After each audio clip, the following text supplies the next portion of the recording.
What's up, guys? Welcome back to another one. Hope all is well. In this video, we're going to talk about Cassie. They're making it seem that she fled the country because of Diddy. So we're going to get into that.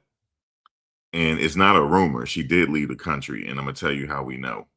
But she did leave the country. And some people are saying, well, why they announced it? It's a matter of public record, actually. There's a reason why they found out recently that she's no longer living in the United States permanently. She's not. Now, what her reasons for that is, I'm going to give you my thoughts on it, but they're just my thoughts. Also, I want to talk about this this case here involving Mackenzie Shirilla. She's doing the most locked up. She's serving, I think she got 12 years to life or something like that for an accident that she caused that killed two people that was in the car with her. Straight demonic. She said she bored up in prison. All right. She don't have her gadgets and stuff. She kept asking for, like, when are we gonna get this iPad? She needs something, right? iPad or something. So we're gonna talk about that a little later. But Cassie. Now let's get into Cassie real quick, because there's a lot of reports coming out on Cassie as to whether did she really leave the United States or not. Yeah, she actually did. She's not living here. And I don't blame her. I mean, maybe she feel like she's not safe here or something. I don't know.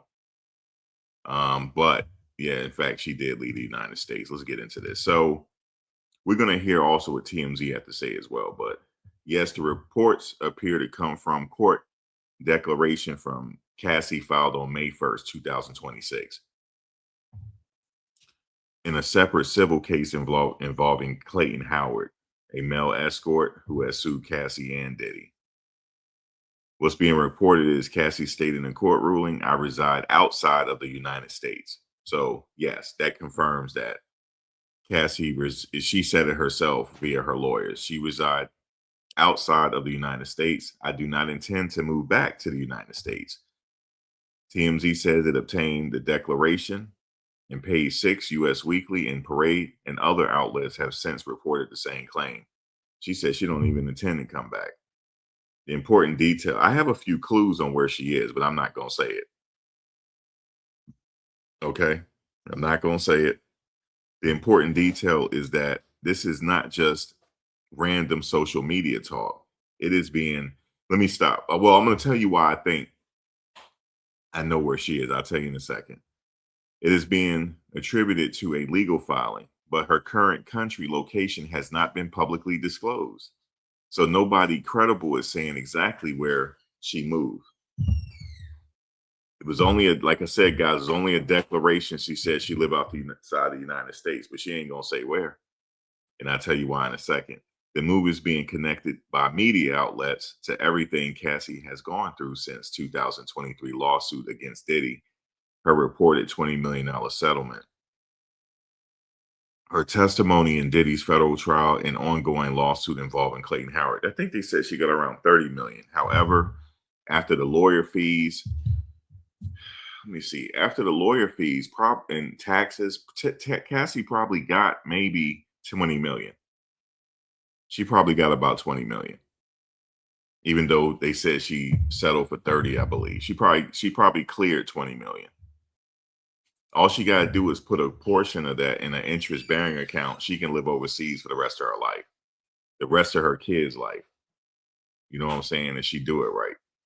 But just depending on their spending habits, I don't know. But however, if she do it the right way, live low key, she can live low key overseas for the rest of her life. And that country where I suspect she is, they will protect her. Her testimony in Diddy's federal trial and ongoing lawsuit involving Clayton Howard. So yes, it is reportedly confirmed in a court declaration that she no longer lives in the United States and does not intend to move back. Her exact location, this is important, it's unknown.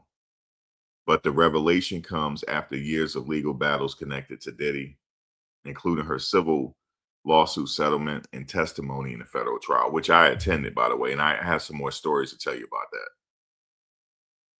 that. But I want to say this: it's being reported that they making it seem like she fled the country to to leave Diddy, and that's hold on, that's further from the truth.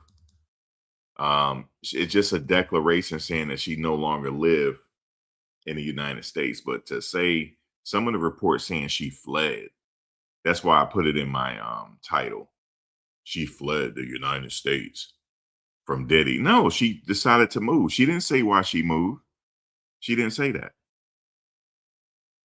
Okay. She didn't say why she moved out of the country, but she said she just simply said, I no longer live in the country.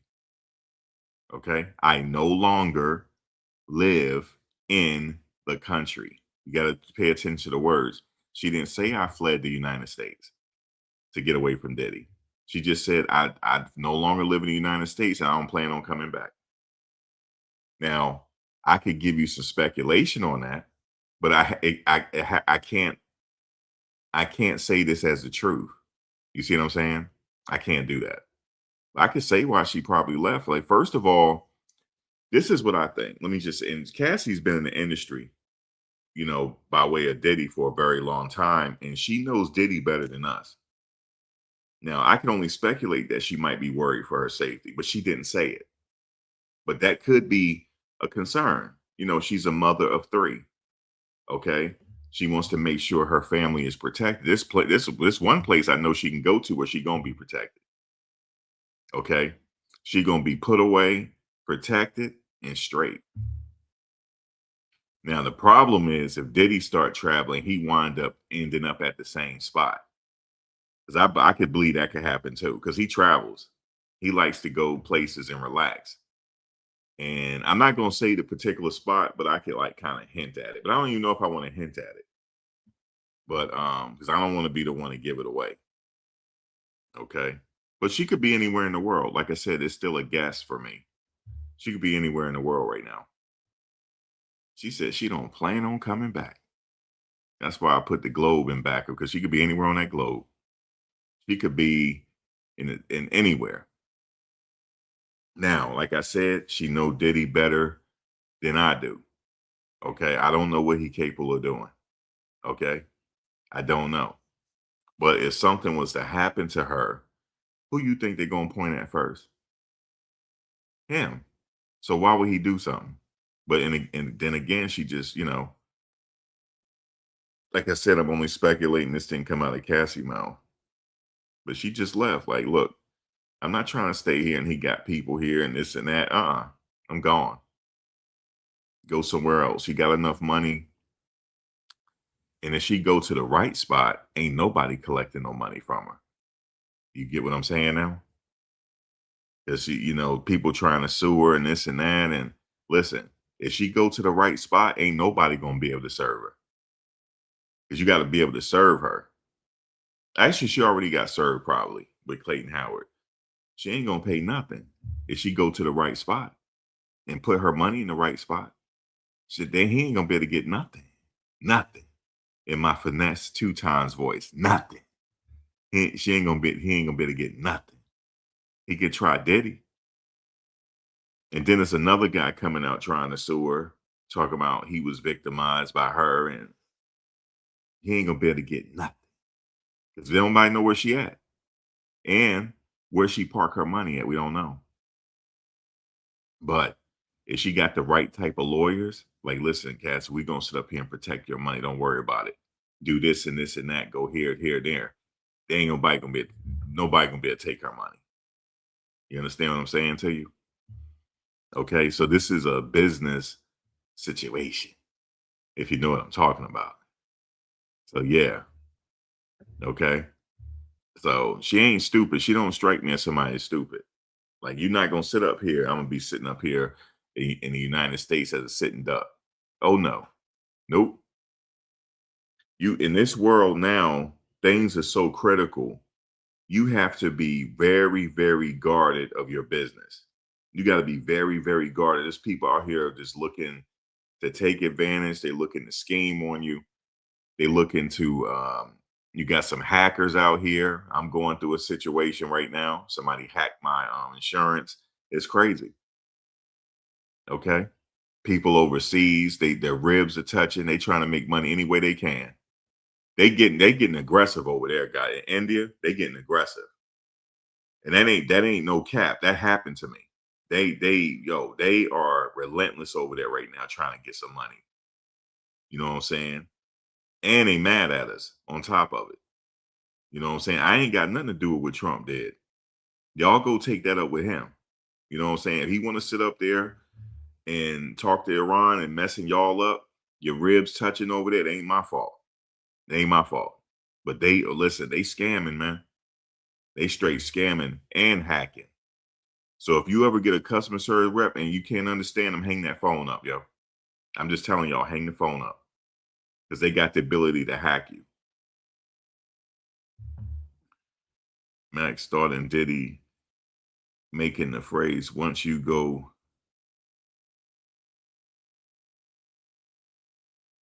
you you trolling. Yeah, you trolling. You definitely trolling. Um, well, apparently Diddy's situation is a little different. He liked to sit and watch. He didn't do too much participating. He's straight up free. Sitting up in the corner while his girlfriends are with another men. He's sitting up in the corner, butt ass naked with some baby oil on him. Okay. That now here's the thing. Is that a crime? No. The reason why he got in this situation is because of the violence, which should have been a state case, and they should have had it that way. Even his lawyers admitted to the violent part. Okay. So that's what's happening right there. And he's also appealing this situation, trying Diddy about to get out. He gonna get out one way or the other. He's getting ready to get out sooner or later. Yeah, it's voyeurism. That's what he was doing. Okay. And I have my whole thing on who leaked the video, but because Daphne don't seem to be disturbed by it. And in her latest videos now, she's playing his music in her videos with her lingerie on. So she don't seem mad at him unless she picking with him. I don't know. I can't read Daphne. I don't know what she's trying to do, but she's putting pointing people to her OnlyFans. Okay. Well, in the hotel video was particularly bad because he did hit her. See, that's why how we got to this point, because he can't keep his hands to himself. With Cassie. Now, Daphne, they only had one incident, and she got at him too. They had an altercation. But Daphne was more old, she's old. I think she's older than Cassie. I'm not sure. But her Daphne whole situation was in trial. She was jealous. She got jealous after a while. Like their relationship started off with the hotel nights. They called them hotel nights. They didn't call them free calls. He changed it up with Daphne and called them free calls. I mean, hotel nights. I guess the free calls is just for him and Cassie, but the hotel nights for him and Daphne. So one time she even set up a hotel night because she said he needed one because he seemed kind of like because he told her. She said, "What are you doing this weekend?" He said, "I'm just gonna stay in the house." I think he was just like playing along. He said, "I'm just gonna stay in the house. I'm just chilling. You could come over and we could just chill and talk." But he said he didn't feel like doing nothing, right? This is what he told her. And she was like, you serious? You don't feel like doing that?" He said, "Nah, I'm not into it. I'm stressed out. I got some things going on.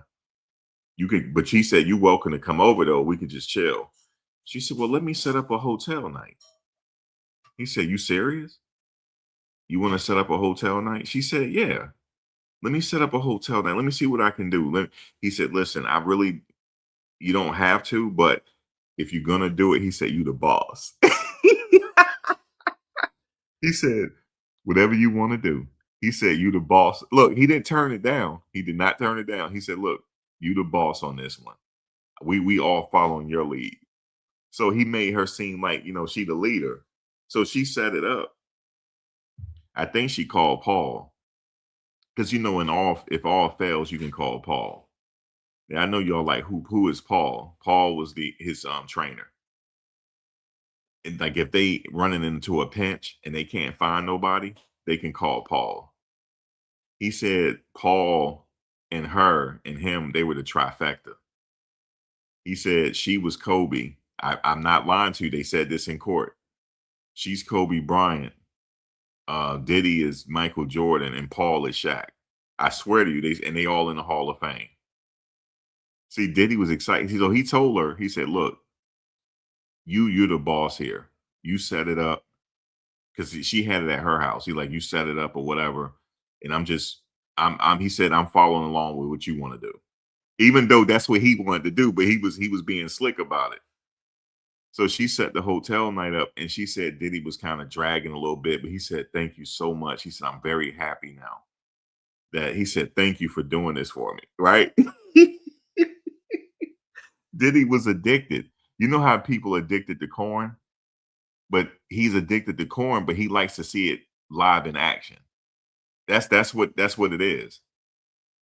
That's what it is. Because I remember one time him and her was sitting on the bed, they were watching the corn together, adult movies together. And he said, "Hey, which one of these guys would you like to have in person?" He said this to her. And she was like, "What?" She was like, "All right, well, this guy." He said, "All right, call him." So then this is when they first met Sly. So they called him and she was on FaceTime because he couldn't believe it. So they were on FaceTime together. And she was like, "Yeah, me and him, we looking to have some things. Would you be interested?" He said, "Yeah, of course." Because believe it or not, celebrities do this all the time. Diddy's not the only one, but you got to have money to do this because you got to fly people out, stuff like that. So, but some of these people, they didn't live in the state where Diddy and them was at, but Paul was always around. If they're in LA or Miami, Paul is there because Paul is the trainer. So they can always call Paul. And Diddy liked Paul because him and Paul was real cool. So he was comfortable with Paul, but if they had to get somebody else, they just had to get somebody else. So let me tell you another story. This is all what was said in court. Because I went to the trial every day, stuff like that. So look, check this out. So she kept beefing with Diddy about taking her on a trip somewhere because she was beefing. She's like, "Yeah, you don't took this other girl there." Talking about Young Miami. I saw it on TV. You and her on a vacation in the south of France or something. Whoop de whoop. And then I'm doing all this for you, doing these hotel nights. You can't even take me somewhere that you promised to take me. You know what I'm saying? And then he was like, "Why are you beefing with me? This and that." Because he didn't want to take it nowhere.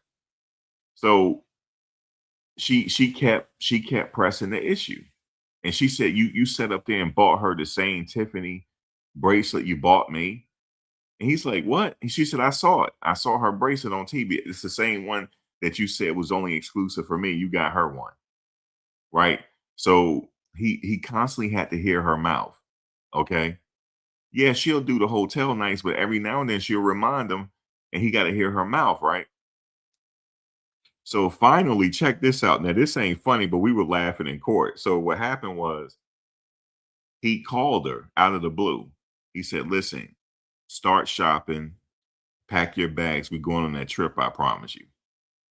And she said, what? He said, you heard me. We're going on that trip, you promised. It's me and you. We go on a trip. And she couldn't believe it. She like, something gotta be up here. She said, are you sure? Me and you? She said, yeah, I promise you, and you right about that. You right about that. So let's go ahead and go on a trip. So look, they got on a private jet, they went on a trip. She couldn't believe it because it was just them, right? So they got to the private vacation villa where they were staying. And guess what he said to her? He said, hey, listen, I know we're on this trip and everything and all that. You think you can squeeze in a hotel night? She said, what? But see, she was still happy because she knew he ain't had nobody there and he ain't gonna fly nobody out because ain't nobody gonna readily be available to get out there. So she like, okay. She agreed to it. But she thought that nobody was there. So you know what he told her? Hey, listen, Paul at the hotel. He flew Paul out. Paul is there. He said, yeah, Paul at the hotel. Now she said, what? She said, what you mean Paul at the hotel? He said, she said, I thought it was just me and you. He said, yeah, but I thought you might want Paul to be there. He got slick on her. You know what I'm saying? And had Paul there. So Paul got a free trip out the deal and money. Okay. He's supposed to be the personal trainer. Okay. What kind of personal trainer is this? Okay. But anyway, he was cool with Diddy. So he was there. So she was upset. She was like, damn, I thought this trip was supposed to be about me and you. And now you want to squeeze in a hotel night. All right. Because that's what he called them with her. And she was mad, but she did it anyway. So, and here's another story. This what happened on her birthday. Now, this was real messed up. It was her birthday, and they were in Vegas, I believe. And he had got a nice hotel suite for her. You know, it had everything laid out for her, flowers, everything. So she thought it was just going to be about them. How about he had people lined up for the hotel nights? He had 3 men lined up. 3. She had to be with 3 men on her birthday. She said 3 men on her birthday, man. Because he wanted to see, he said, look, he said to her, look, like, cause she was, look, they were having dinner, right? And she was happy, you know, ain't nobody around. So she was having dinner. So he whispered to her, he said, let's do something real special on your birthday. And she said she ain't want to ask him. She's like, what is that? He said, let's have a hotel night. Because he addicted. He gotta have it. He's like a junkie. He got to have the action. He's like, listen, guy, he was addicted to this. So she wound up agreeing. She didn't put no gun to her head. She agreed to it. And then no, she didn't really agree to it at first, and he got an attitude. So then finally she gave in, right? It was like 3 or 4 men that she was with that night. Okay. That was crazy. And Diddy, he's addicted to it. He's addicted to it. And that's what happened. So none of this was forced. None of this was forced with her. But she knew in order for her to keep getting her rent paid, and money he was giving her, she had to do it. Because that's what she was originally there for. Young Miami, She didn't do nothing like that. He used to take her on trips and treat her like the girlfriend. And then she got mad. You sitting up here treating her and this other bitch like the girlfriend, and I'm doing all these hotel nights, wearing myself out, and you can't even take a sis on a damn vacation. Okay. So he got tired of hearing her mouth. So he finally took her on vacation. Okay. It was a waste of taxpayers. Well, here's the thing. It was criminal, but it should have been a state case, with the domestic situation. He could have saw a little time for that, for what he did on the video. But they didn't charge him with that. They charged him with RICO. They overcharged him. So what happened was he did so it wasn't forced or anything, but the fact of the matter is that's what her relationship was with him. He didn't do that to Young Miami. He didn't do that to Gina either. He didn't do that to Gina or Young Miami. They were just like the girlfriends. So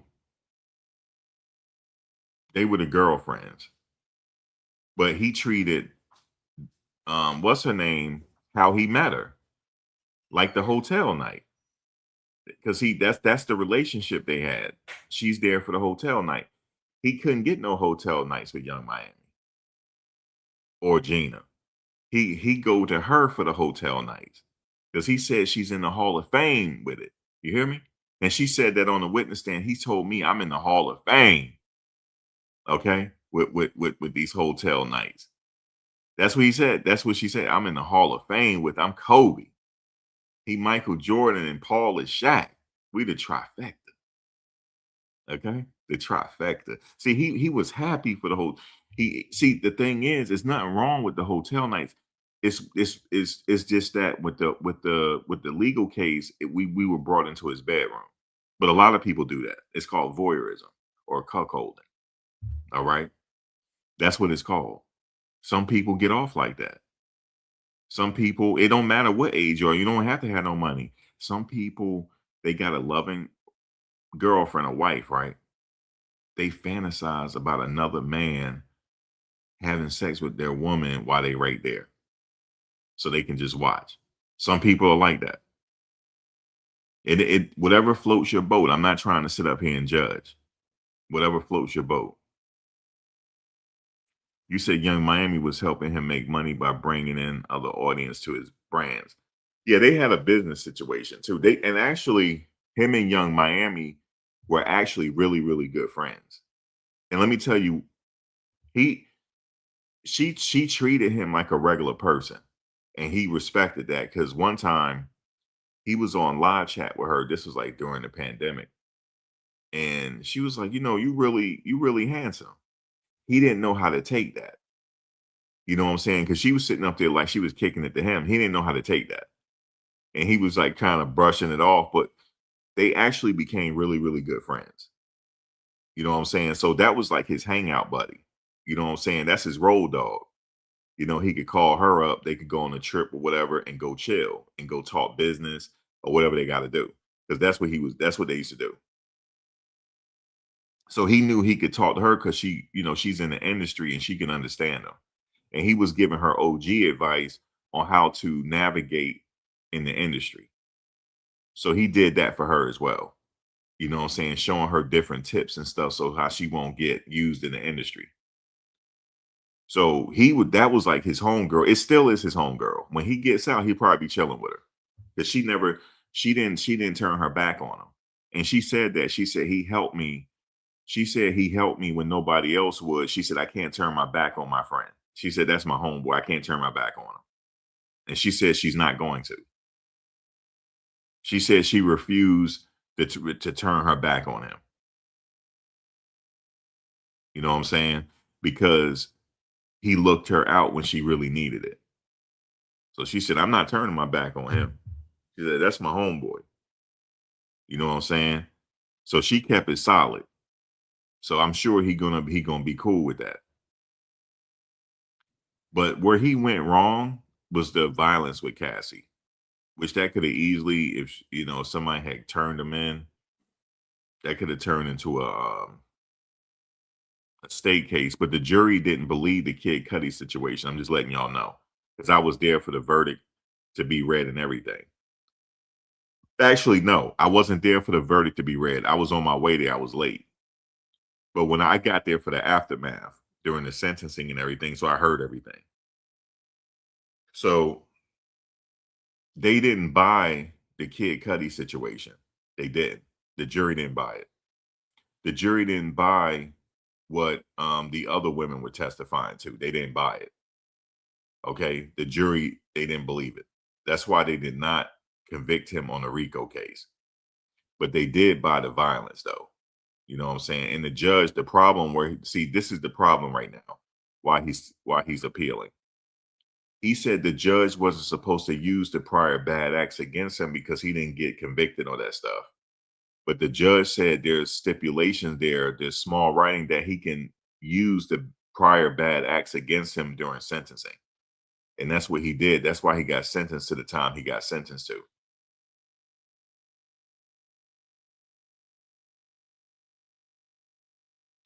Oh, he about to get out soon, Anthony. He getting out soon one way or the other. Because let me tell you why. He's eligible for the First Step Act. The First Step Act means you only got to do 50% of your time. And then once he complete the residential drug treatment program, which is REDAP, that cuts time off of his case as well. So he gonna get out next year anyway. He getting out, whether they like it or not, because he's eligible for all this. So he's getting out. You said I thought the Mann Act was flying women out. Weren't they flying men out? They were flying men. Well, that applied too for the men, believe it or not. But see, here's the thing though. Even with that being said, the most somebody ever spent on the Mann Act was like a year or two.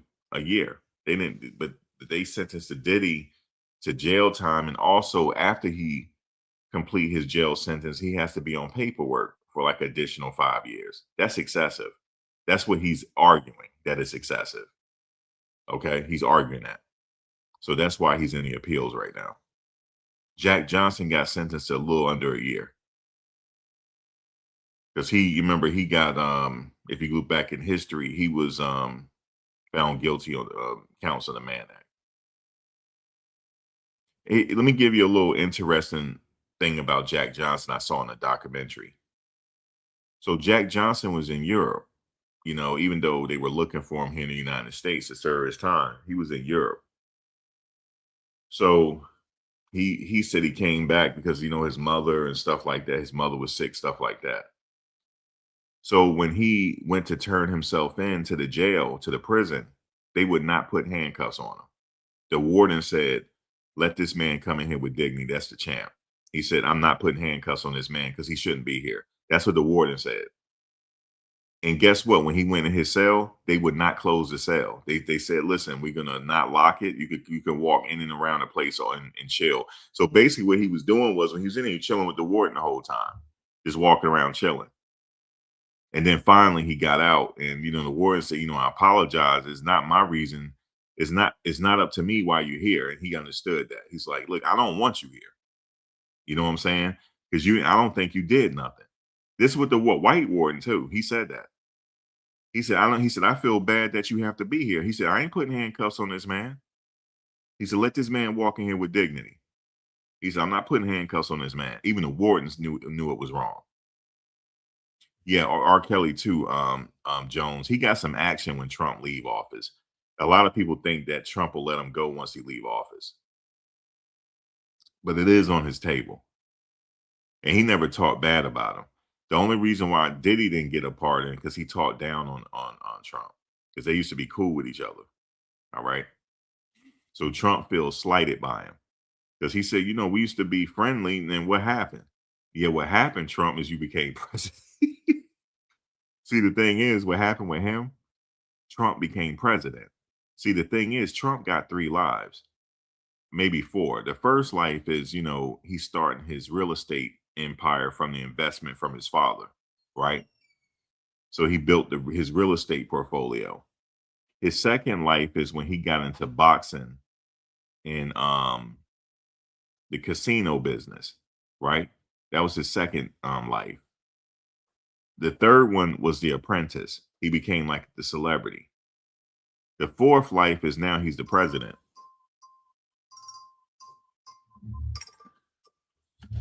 Hello? Okay, thank you. All right. Yeah, so that's his fourth life. So what happened was when he became celebrity, his fourth, people knew him all throughout, but everybody switched up on him when he became president. You know what I'm saying? Some people think he switched up. That's why, he's still cool with like Shaq and Snoop and them and Tyson them, but some people switched up on him. But politics is like that. You know, even though he was a Democrat for a long time, donating to the Clintons and everybody, he took a different turn.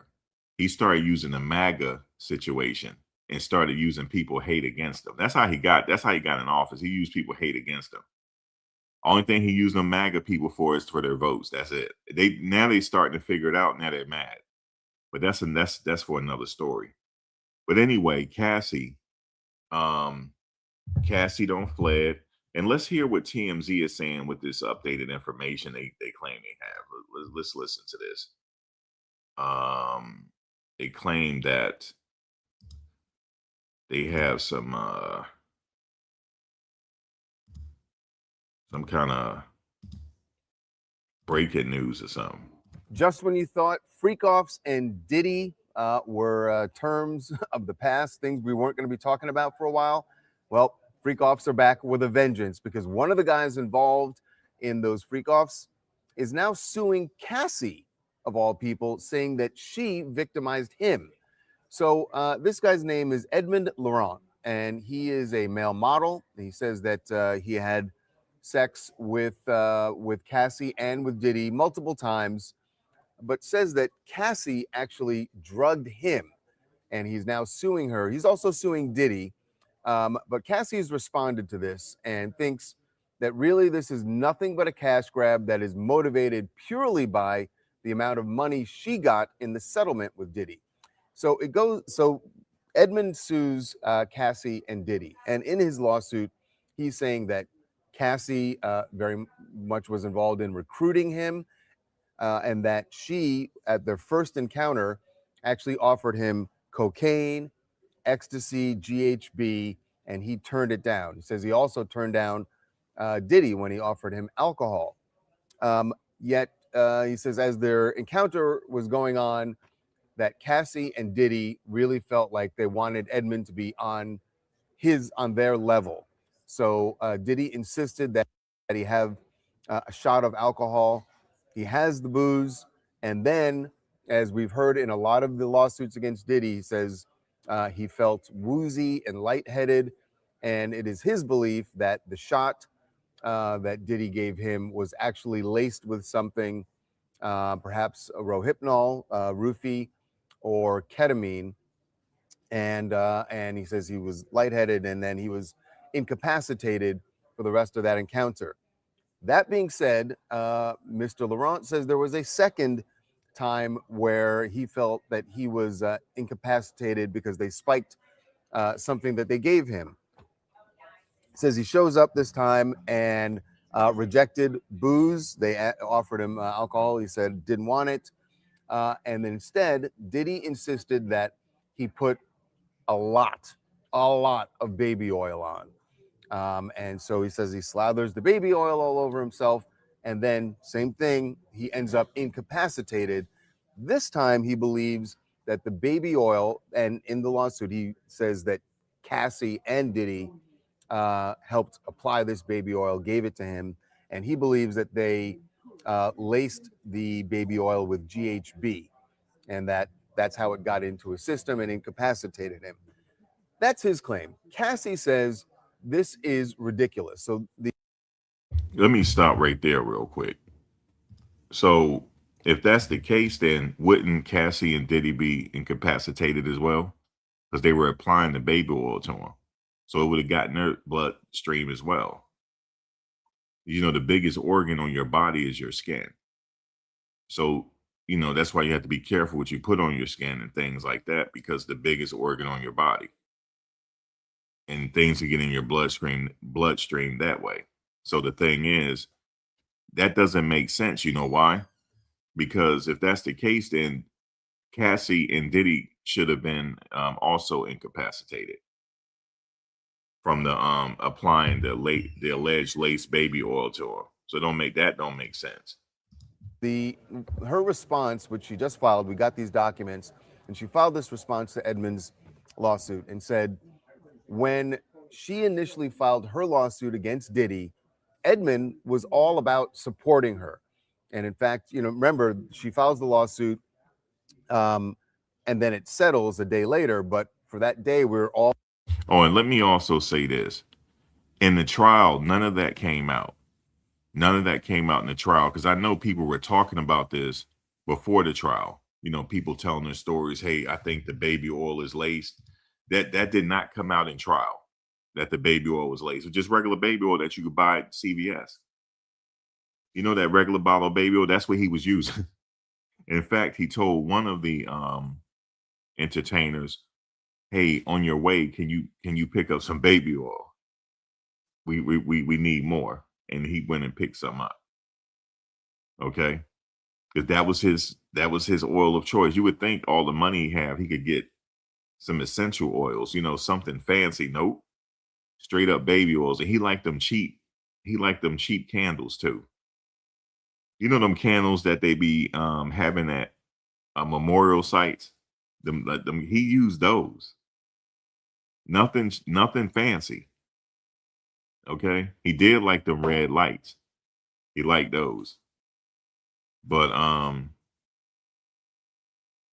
one time, this guy, I actually talked to the guy, but he didn't. I didn't do the interview. He did the interview with Armand Wiggins, and but I talked to him before. He's a cool dude. On his interview with Armand Wiggins, he said one time, this is when he first encountered the situation that he's going to do the freak offs with Cassie and Diddy. He said somebody warned him, like, be careful with Diddy, because he'll start touching you. Like, so don't let him touch you. He said as long as you have your rules, he'll be okay with that. He was like, all right. He said, so just watch out for him. So he said when he first got there, Cassie came to the door and everything was cool. And I think he recognized Cassie right away, like when she came to the door. So he already knew what was going on. He knew what it was. And also, also he said he wasn't sure, but he was sure when he got there, when she opened up her laptop. No, they had the laptop sitting on the table. So he opened up the laptop and saw the Bad Boy logo. So that's when he knew at that point what was up. And she quickly came out of the room and slammed the laptop so he couldn't see it no more. But once they got into it, Diddy had on, he said it was weird. He had on a hoodie, he had on a mask, and he had on shades, but the hoodie was tied real tight. Like, he trying to like hide his identity. But nothing beneath him. He ain't had nothing else. He has on his birthday suit with a hoodie on. That making shades and a bandana.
Sorry about that, guys. I had a technical situation. My bad.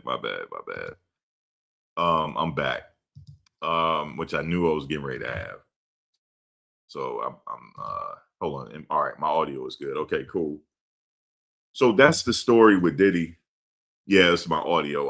I disconnected it by accident, thinking I'm disconnecting my phone, and I disconnected the microphone. I have to get another soundboard. This one is like um ancient, but so yeah, what happened was so that's the story with Diddy. So there's a lot of stories, there's a lot of backstories to this case. If you went to Okay, Ben, I'm glad you said that. The $30 million is in trouble. All right, let's talk about that. So Cassie, if you don't know, she settled with Diddy for 20 million, and she also settled with the hotel. Remember the infamous video with her and Diddy? She also got money from the hotel. That was $10 million. So a total of $30 million. This all came out in court. Now I'm thinking, because you know the lawyers took an exorbitant amount of fees, right? So let's minus the lawyer fees and taxes. How much you think she pocketed? If she got 30 million, she probably pocketed 20. She probably pocketed 20. Now, if she take a portion of that 20 million and put it in an interest bearing account, she can live for the rest of her life overseas. That's a fact. If she put it in the right account, she can live off the interest forever, and her kids too. Now, Ben said the 30 million is in trouble. Now, this guy recently came up and he's suing her now. We're not talking about Clayton Howard. We already heard from Clayton Howard, right? Clayton Howard also has an active lawsuit against Diddy and Cassie. But this new man came forward. Now, let me ask you a question. Is Cassie just as responsible as Diddy in this situation? Because let me tell you why. There were some people that testified. Well, one that testified, he said that Cassie set everything up. She the one made the call. She was the one that did all the arrangements. Obviously, she used Diddy's money, and Diddy was actually the one that was overseeing everything, but he only talked to Cassie. You said they're trying to make her contradict her previous statements, right? But see, the thing is, now see, one thing that you know, in the civil case, the burden is not so high, right? You know, the criminal case, we know that the burden is high. The prosecutors have the burden of proof is very high. In the civil case, what is it? The preponderance of evidence, meaning is it more likely to be true or not? That's the preponderance of evidence. Okay. So she could be on the hook to pay something here. It's the preponderance of evidence. It's the burden is not so high. Okay. Now, how they do it with the jury, if you believe just like, okay, you have a seesaw. Just think of a seesaw. You know, the scales of justice is a seesaw. If you believe that it's more likely to be true that Cassie was also responsible, if it just tips just a little bit in that favor, then she's liable. She's found guilty. That's how it works. It's a preponderance of evidence. Now, this new guy is bringing forth a civil case. Could there be more coming? Because think about it, if you see somebody about to settle or something like that, get somebody, why not you? You could have been wronged as well. A lot of these guys had unprotected sex. Are they going to say they caught something? The thing is, it's going to be hard to prove that you caught it from them because so much time has passed if you did catch something. But also, you might say to yourself, if you're a juror, this don't have nothing to do with us as the jury. Well, aren't they responsible? Because they the one could have brought their own condoms and insisted. Because one guy insisted that he wear one. The guy that I talked to, the one that had the interview with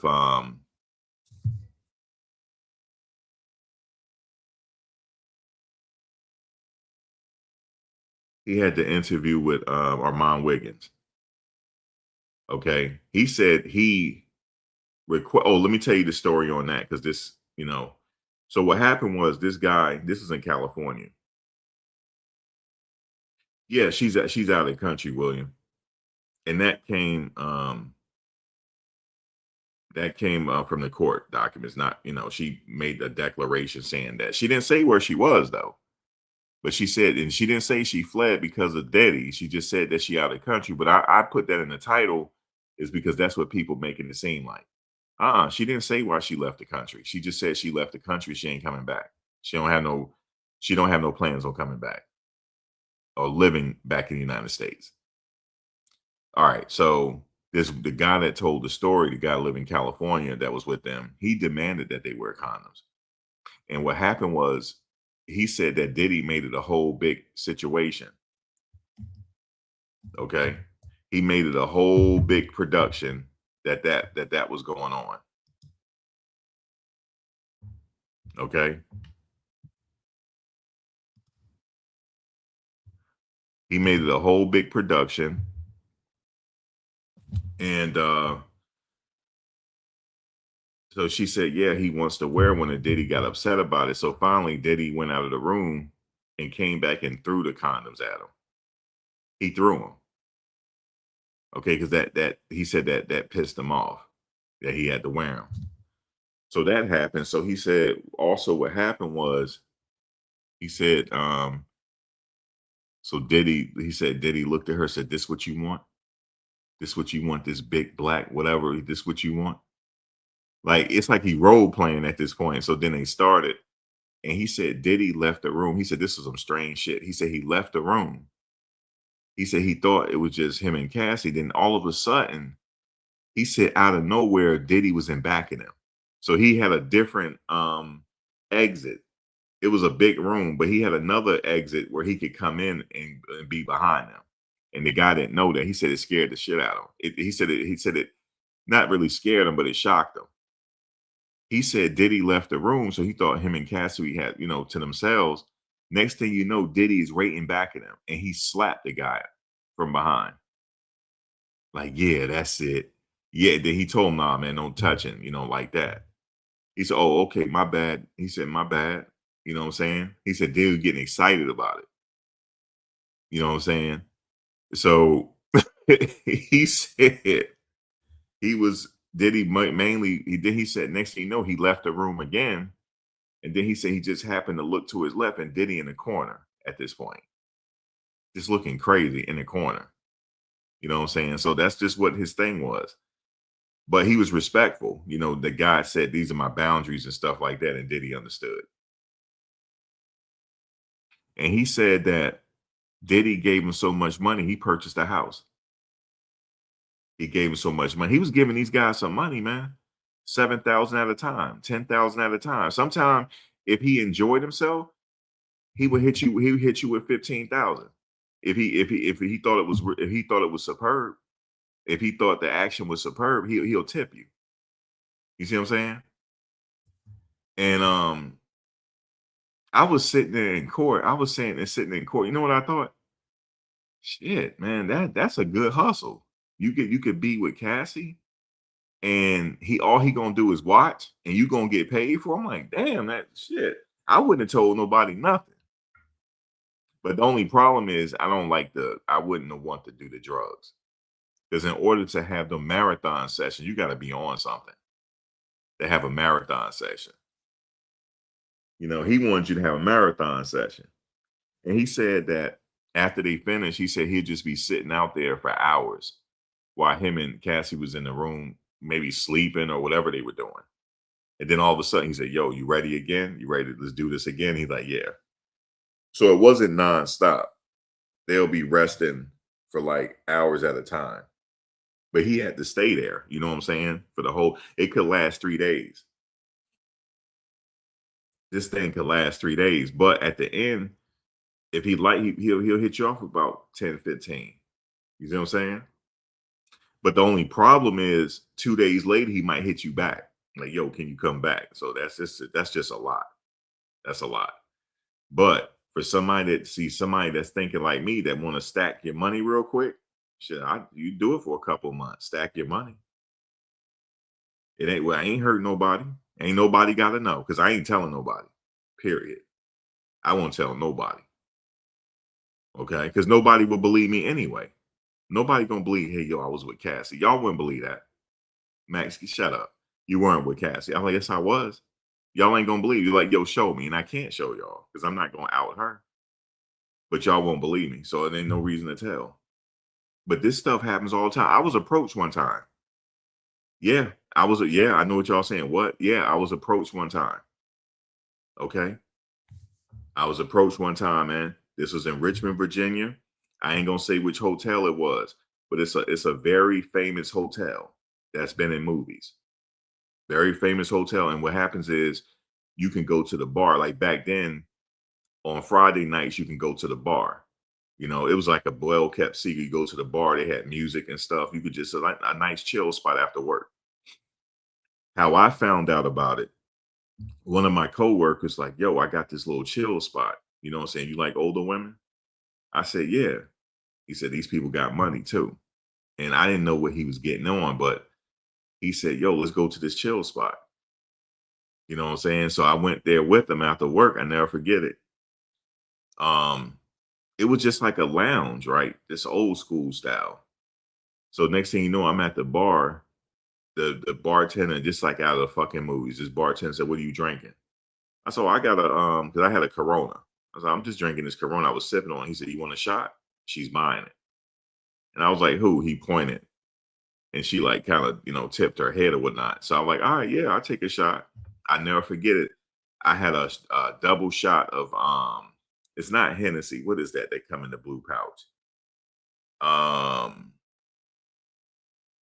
um, what's that? What's the name of that drink that come in like the velvet pouch? It's a I don't you could tell I don't like liquor.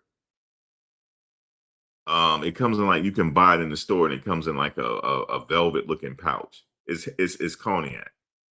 I can't think of the name of it right now. Somebody's gonna tell me. I know it is. Somebody gonna tell me. Crown Royal. Thank you, Jay. I know Jay will come through. Thank you, Jay. Crown Royal. Thank you. Yo, look at y'all. You're like, damn, Max. Look, I'm old, right? Crown Royal. So I had a double shot. So I'm like, all right, cool. So eventually she came over there and she was like, are you here alone? I said, no, I'm here with a friend. This is my first time. She said, yeah, I never seen you here before. And she like had her hand, like after a while, said, where you from? This and that. I told her from New Jersey. I'm just moved here. Because this was back in '02. So she was like, yeah, I never seen you around here, this and that. You enjoying yourself? I'm like, yeah. And she was like, what are you doing later? She said, we have a room upstairs. She thought I knew the code. I didn't know the code. I didn't know what the hell she was talking about. And then she also showed me her Ace of Spades tattoo. And I still didn't know what she meant by that. I still don't know. Like today, now I do. If you Google it, it's like it has something to do with what do you call it? Voyeurism and um spouse swapping, cuckolding. It has something to do with that.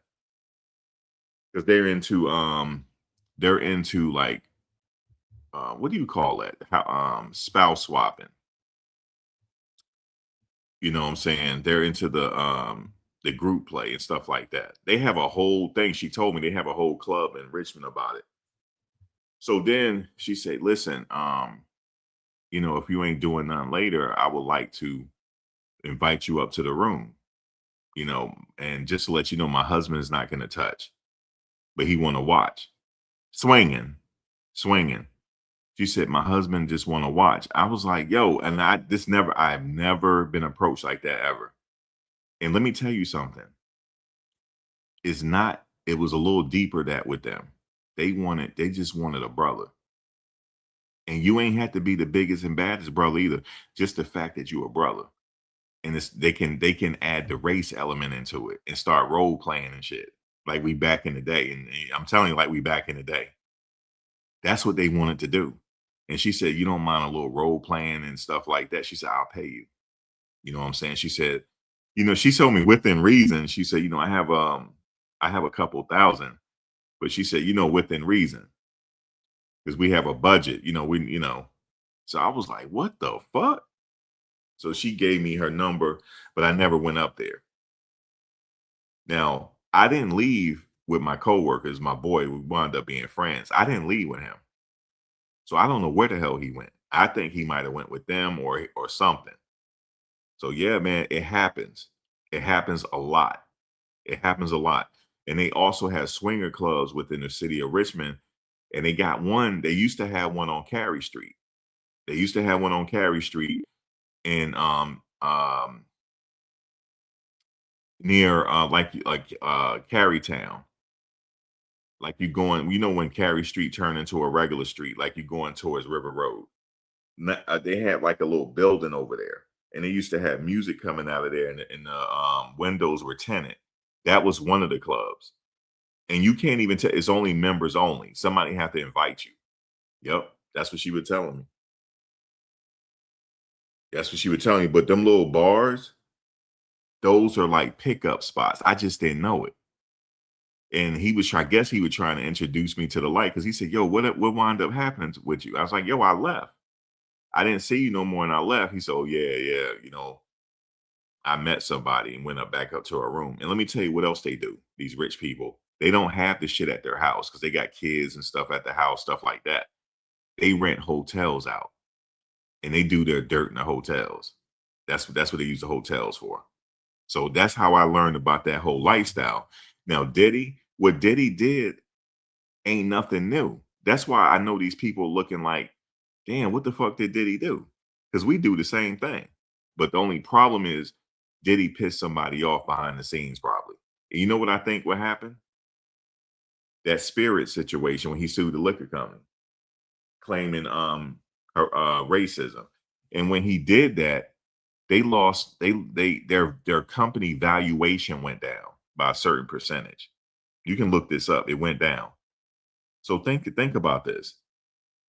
That Spirits company, they've been in business before Diddy was even born, before all of us were even born. It's generational thing. And they gave him a chance and made him a billionaire. And he did this to them. So what you think? They want their get back. Like, you're not gonna sit up here and say we racist and all this whoop de whoop and we gave you all this damn money. You know what I'm saying? So they might have got petty with them. They might have had some investigators start investigating his lifestyle and came up with something. I don't know. We can't prove it, but something happened here. And I'm gonna tell you something. Another thing that happened. You remember, this was a few years ago at a Clive Davis tribute before the Grammys. It was during Grammy weekend. Diddy had that speech, that or else speech. He said, y'all got 365 days to make us right. Talking about the entertainers. He said, y'all been robbing from us. Y'all got 365 days. Or I knew right then and there he was on the clock. They about to get him. Because see, they made him the it man, right? And then he turned his back on them. Okay? You don't play with these elites like that. They got dirt on you. You see nothing happen to Hugh Hefner. Why did nothing happen to Hugh Hefner? Because he played his position. That's why. You don't think stuff happened at that Playboy Mansion? Come on, man. Of course it did. But they made him the it man, but he played his position the whole time. Now, the only thing I give Hugh Hefner credit for, let me tell you what I give Hugh credit for. Back then when he was getting started and stuff, before, the Playboy really blew up, things were segregated, right? Hold on. Oh, my bad. So things were segregated. So Hugh, he just getting started with Playboy and stuff. He got Playboy out of the mud. He started his own publication himself and got everything out the mud. So he started his Playboy Club, where comedians come and stuff like that and people come to chill. So he invited Dick Gregory and all that. So Dick Gregory said to him, hey, Hugh, thank you for the invite. And he said this to Red Fox as well, thank you for inviting us, but we can't come. And he said, why? He said, you know, I'm inviting you and I'm gonna pay you. He said, oh, is it the pay? Maybe I'll triple your pay. But I like your comedian work and I respect you and I want you to come to my club. And you know, look me out, because if you come to my club, you know, my club is gonna fill up. So they said we can't come because it's segregated out there. And Hugh said, since who? He said, I'm telling you, no. He said, he said, no, you're not understanding what I'm saying. I want you to come to my club to perform.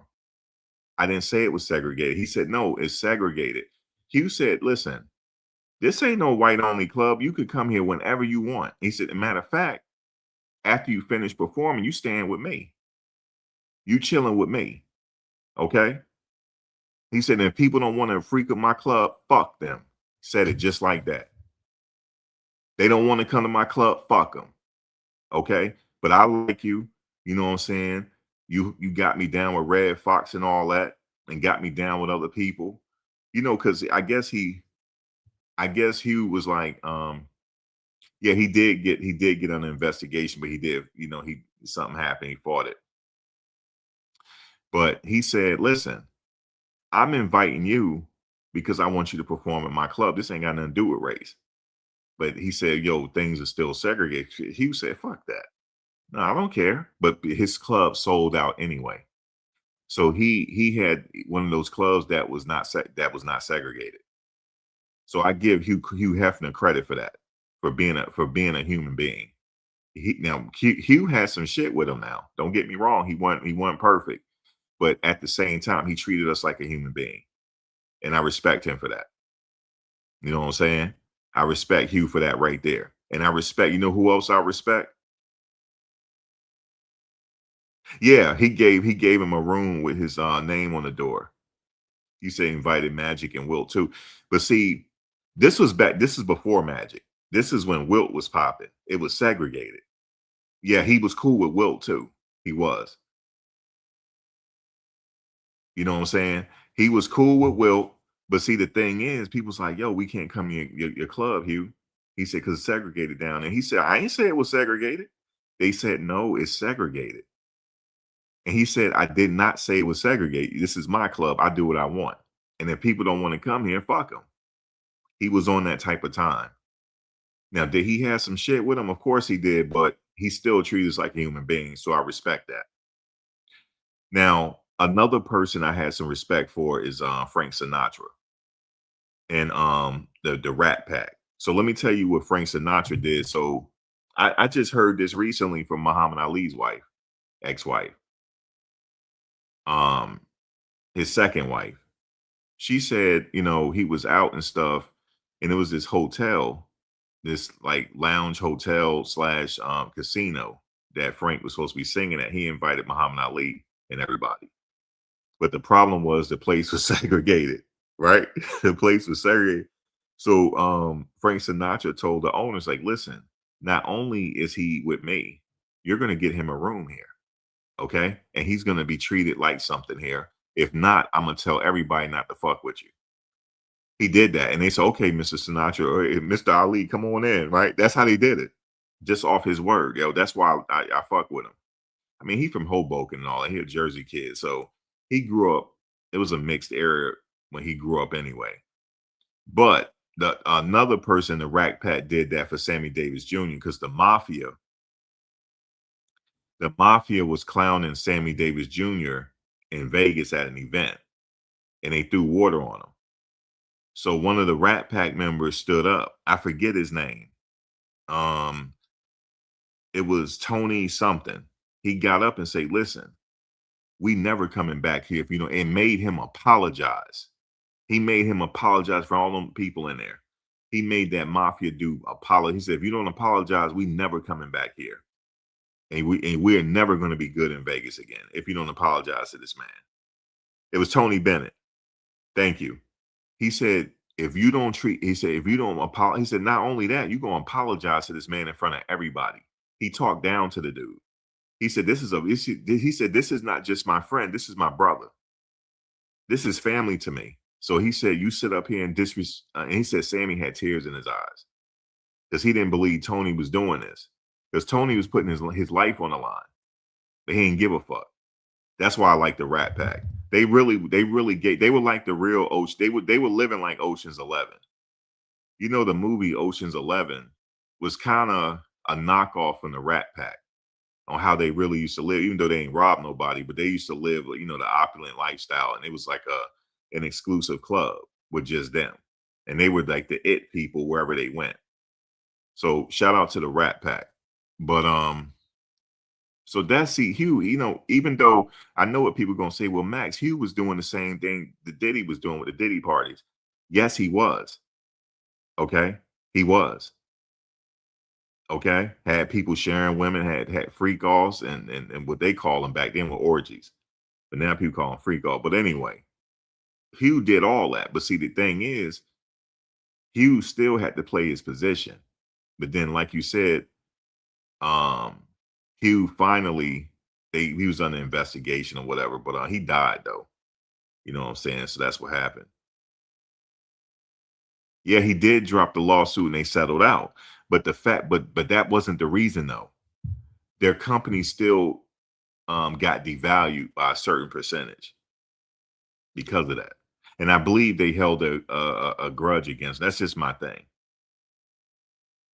You said Tony Bennett talked like he was black. But Tony Bennett, he was also in the Rat Pack, wasn't he? I believe he was. I forget the original Rat Pack members, but it was Sammy Davis, Frank Sinatra. It's a few of them. It was like 6 of them. As a matter of fact, let me see. I want to do this for Claire. I want to do for original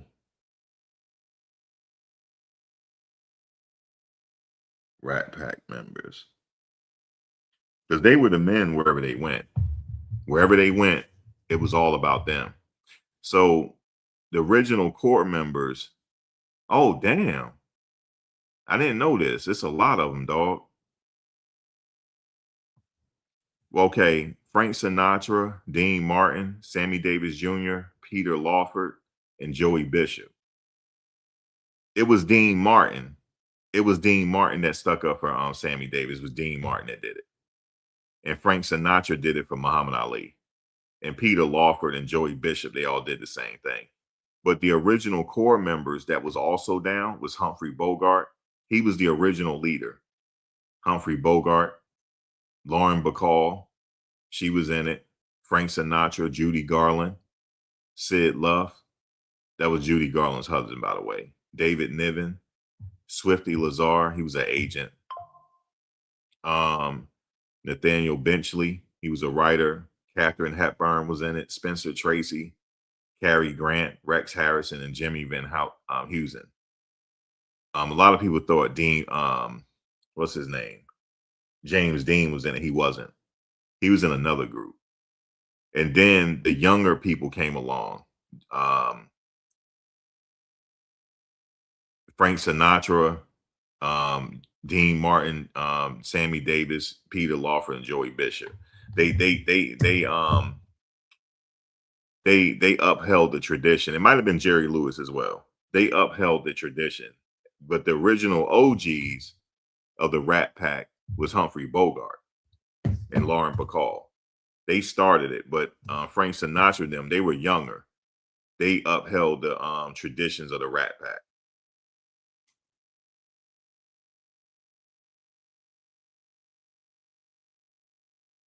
So yeah. So that's how they did it. But yeah, man, that's what happened with them.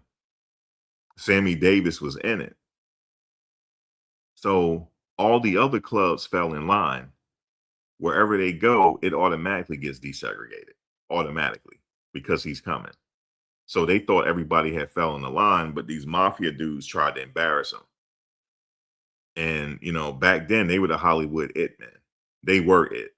You know what I'm saying? To hang out with them, you wanted to be seen with Sammy Davis and them back in the day. You wanted to be seen with them. You know what I'm saying? So that's just how it was. James Dean, he was like somebody that hung, like he had his own shit. Like back in the day. He died young though. He didn't live that long. He's like River Phoenix. He didn't live that long. And also River Phoenix and Joaquin Phoenix And who else? River Phoenix, Joaquin Phoenix, Johnny Depp. Um, who else? There was a few others that used to hang together. Because River Phoenix died in Johnny Depp's club. That's where he died at. He had a speedball. It was an accidental overdose. That's the same thing happened with James Belushi. He had a speedball. It was an accidental overdose. And when you have those speedballs, they need to find out who sold it to you. And they did. They always find it. That's just what happened with the dude from The Wire. When he had his overdose, they had to go find the dude. I had made a video and I said they need to go find a dude that sold it to him because somebody else died that day too. And they did. They found him. And I think he got charged with like 5 counts of murder. He's in jail now, serving the rest of his life. You said Joe Namath wore that fur coat while hanging out. Man, listen, Broadway Joe. Man, he wore that fur coat on the sidelines during the NFL game while playing. Man, if that ain't Mackish, I don't know what is. That man was a Mac, man. You know who else was like that? The guy used to play for the New York Knicks. What's his name? He still be wearing them loud outfits. He was another one. Played for the New York Knicks. Him and Joe Namath was like, very colorful figures. DMX too. And I bet you they found the person who did that to him.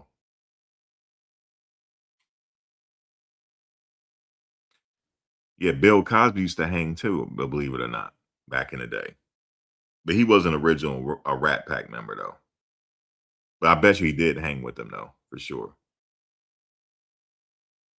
You said that statement started the Mann Act.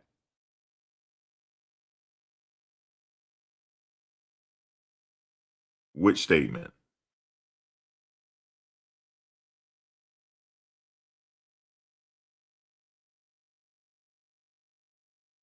No, not Rodman. I'm talking about from the 70s New York Knicks.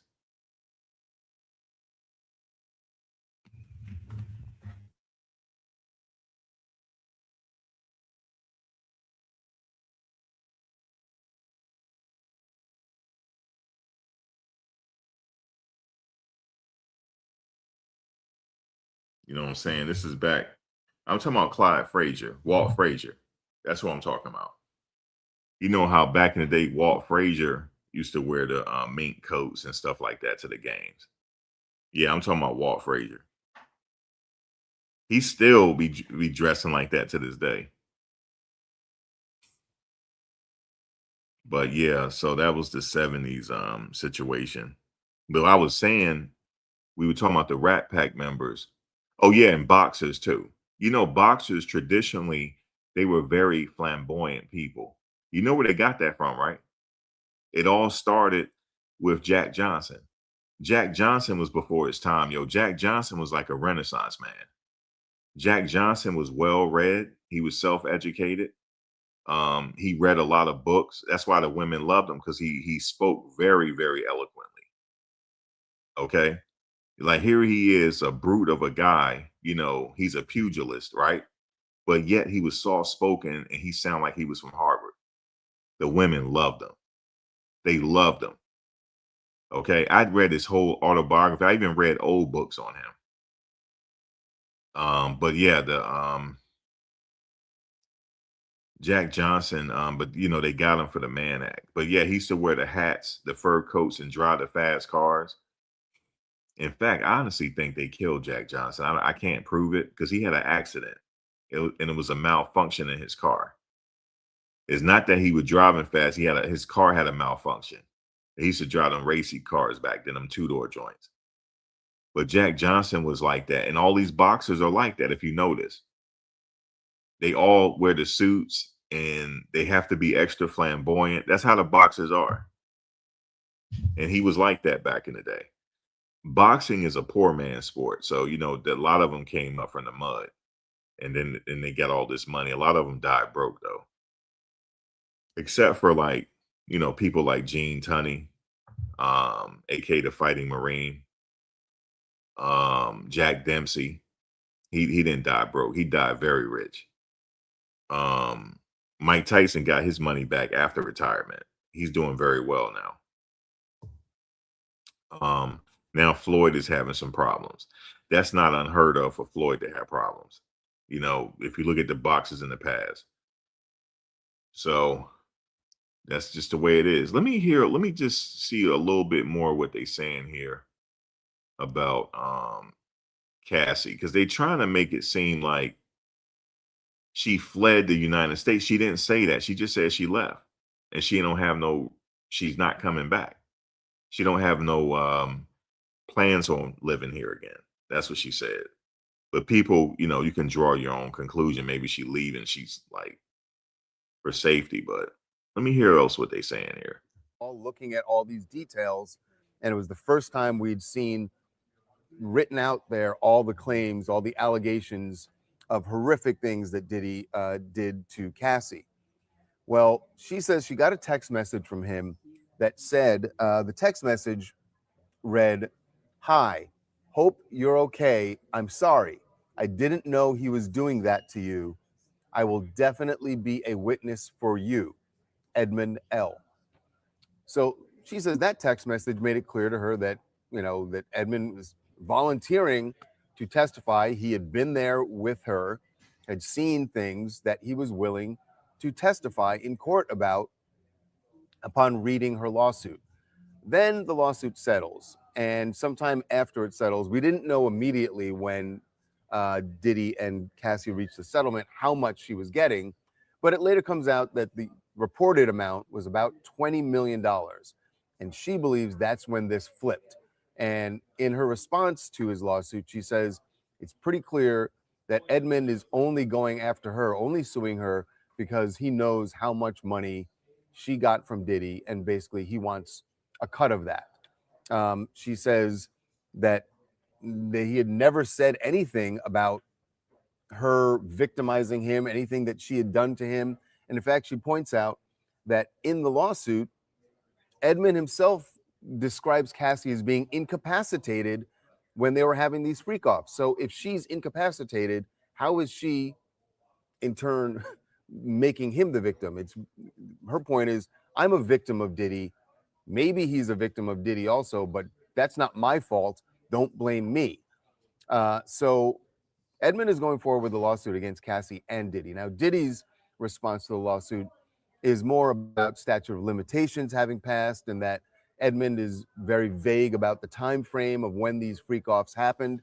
So that's why Diddy thinks that the lawsuit should be dismissed. But for Cassie, she says, this guy was completely on my side and only changed his tune and only started blaming me in legal documents once he knew the big payday that I got from my settlement with Diddy. So we will see. The judge has not ruled on this yet, whether to dismiss it.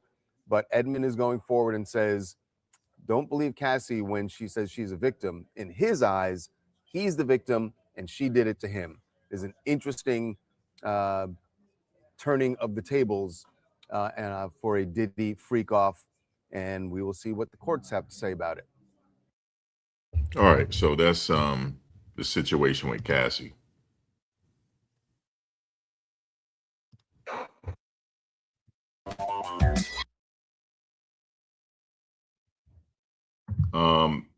Yeah, that's the situation with Cassie right there. So could be a money grab, like she said.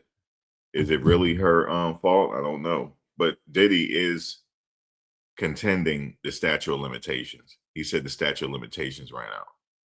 You said the Punisher going for his cut too? No, not the Punisher. It's somebody else. Oh yeah, freezer meat. He was the one that used to. You remember that, Paul? Right? Freezer meat. He said something about freezer meat. He had a whole book on erectile dysfunction.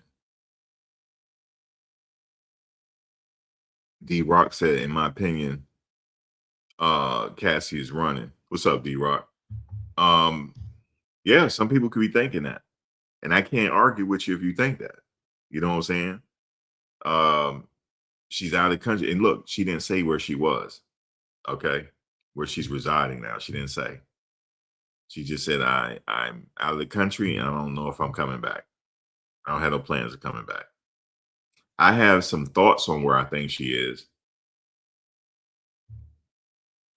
Because you can just think of the places where they don't have, where you can't easily be reached. So you could think of places like that. Or she could be probably feeling a certain type of way about things. I don't know. But Diddy is eventually getting out. You said she's very pretty. She is.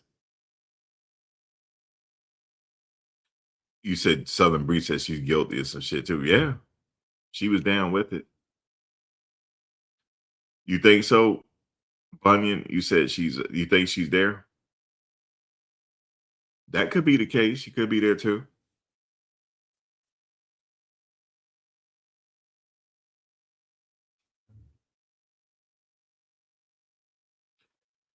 So, another case I wanted to, if you guys know about this, let me bring this up. This one right here, this girl, Mackenzie Shirilla. If you don't know about her, she was convicted for being just all the way nuts. She drove her car 100 miles per hour into a damn wall. Okay? And killed 2 people in her car, and she survived. Her boyfriend at the time and his friend, they both perished in the car accident, and she lived, even though she had, injuries. She driving 100 miles per hour into a damn brick wall. Okay? And she's sitting up in jail doing the most right now. She's sitting up in there talking about, I'm bored. I need at least get a laptop or something. Or what she say, iPad. Because you can have iPads in there. I don't know if y'all know that. Yeah, they upgraded. You can have iPads in there. She needs something. She says she bored, Southern Breeze. Oh, why she did it? Cause being crazy. Doing it to be doing it. And she stood up there and got convicted and got 15 years to life. And she will be eligible to get out in 45 or 2040 or something like that. 2038, 2036, something like that. She's eligible for parole, but she got 15 to life. So let's hear what she's talking about here. Down to the floor, Yes. and Never that went to she the never brake. touched the brakes, and you Right. see 0 on the brakes and 100 on the gas pedal, and then the question became, was there an intent to kill Dom and Yes. their And friend? Davion, yeah. And the judge rather said yes. Yes, there is. And the person from Dominic's family who was stepping up to try and make those changes happen is his sister, his big sister, Christine Russo, and she is joining us now to talk about that. Christine, well. So let me just say this real quick. She was driving that car upwards of 100 miles per hour and hit a brick wall without hitting the brakes. I mean, she was going to go through the wall. And she somehow lived, man. Welcome to TMZ Live. Hi, everybody. Thanks for having me. Christine, first of all, we're so sorry. It's just horrendous when you watch what happened. It's just unimaginable And even though what your family Yeah. has gone through here, because it's just gut wrenching. So why don't we start with this? That Mackenzie is now the centerpiece of one of the most successful documentaries Netflix has ever put up. And Wow. what that means is if there are eyeballs on it, there are opportunities there. And it seems like this is where you're triggered. Yeah, it's absolutely infuriating. It's exactly what she's always wanted. She's laid in, the second after she killed my brother and Davion, within hours of killing 2 young men, she laid in a hospital bed making TikToks and trying to get modeling gigs on Instagram. That's all she's ever cared about. So it is infuriating that this did so well because she has exactly what she wants. And that's where the petition that I just started to modernize the Son of Sam's law, the Dom and Davion's law. I'm trying to make it so that she cannot profit off of my brother's and Davion's murder, and people like her can't profit. Violent criminals shouldn't be able to profit through social media, donations, interviews, GoFundMe's, loopholes, things of the sort. Son of Sam's law needs to be modernized. Things need change with the digital era. It needs updated.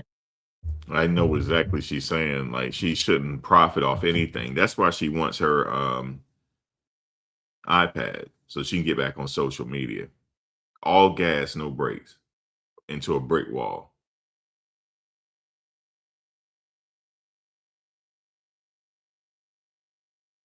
It's almost like she wanted to off herself as well, but she didn't. She lived 100 miles per hour into a brick wall, man. That car was like, I don't know how she survived, but she did. And she's sitting up here like worried about her social media and she getting paid and stuff. So yeah, they should update the Son of Sam law. And the Son of Sam is still alive.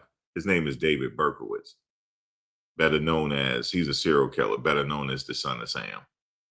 He was ravaging New York when I was a baby. During that time when I was a kid, I was like 1 year old, or a baby or infant. He was causing havoc throughout New York City. Yep, David Berkowitz, the Son of Sam. He trying to get out too. He every now and then he'll go for the parole board. They say, nope, you are not going nowhere. Because I bet you if he had opportunity, he'll kill again. Nope, he ain't going nowhere, sir. The Son of Sam, David Berkowitz.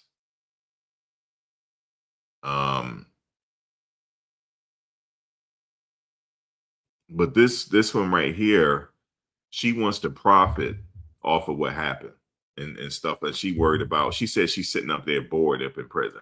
She bored, ain't got nothing to do. Because she wants to be online. And she said that's why she need her iPad. So she can at least get on these apps and stuff. Because they be getting on the apps and stuff in prison now. They've been doing that, but now they allow them to, because they get iPads and phones and stuff. Especially they give it to some people that got life, because you need some type of entertainment. So they let you have it, your life. Yeah, I don't know if they monitor your use, but yeah, they have, a lot of people have iPads in there. You said, please don't let the Son of Sam go. Please don't. Because I think if he gets out, he'll do it again. You know who's out of prison though, right?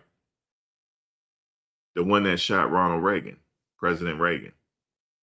He's out, and he making YouTube videos. You ain't heard it from me. Okay? You ain't heard it from me. He is out making YouTube videos, man. And he's not being monitored no more. And he still look like he ain't got it upstairs. He still look like it. But he did his time, and he and his family, he come from a privilege, so that's how he got out.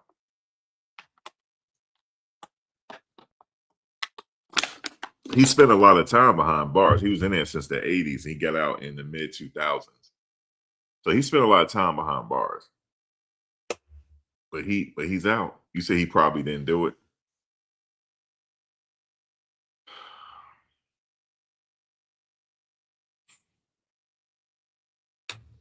Possibly. And another guy's still alive. I believe he's still alive. Sirhan.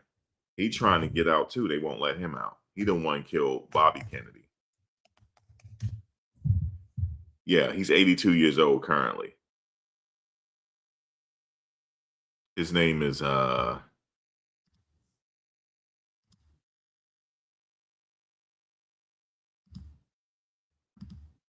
That's him right here, Sirhan.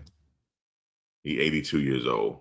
Now a lot of people are saying that he wasn't the one that shot Bobby Kennedy, but they're not letting him out. They're not letting him out. You said you watching the movie tonight, The Son of Sam? Yeah, David Berkowitz, man, he just looked scary. And when he was younger, he looked even scarier. His eyes. Then he had that piercing look to his eyes. Scary guy, man. The Son of Sam. But the most prolific serial killer of all time that didn't get caught is the Zodiac killer. Never got caught. The Zodiac killer. They never caught him, and that terrifies police to this day. Haunts police to this day that they couldn't catch him. And guess what? They almost caught him, because when they were going to the scene, he was on foot, and they went right past him. He said, "Y'all went right past me. I was on foot on the dirt road. I was on foot, and y'all were racing past me to the scene and didn't even stop me." He said, "Y'all almost caught me." He said that to him. And guess what? They saw him. They saw somebody walking, but they didn't think nothing of it, and they kept walking. Yep, the Zodiac killer never got caught. And guess what? I don't mean to scare people, but there's roughly, I can't remember how many. There's serial killers out there on the loose right now. They haven't caught right now. I have a whole theory on that. I think a lot of them have to be truck drivers. That's what I think. But, especially the East Coast one. But, that's just my thinking on it.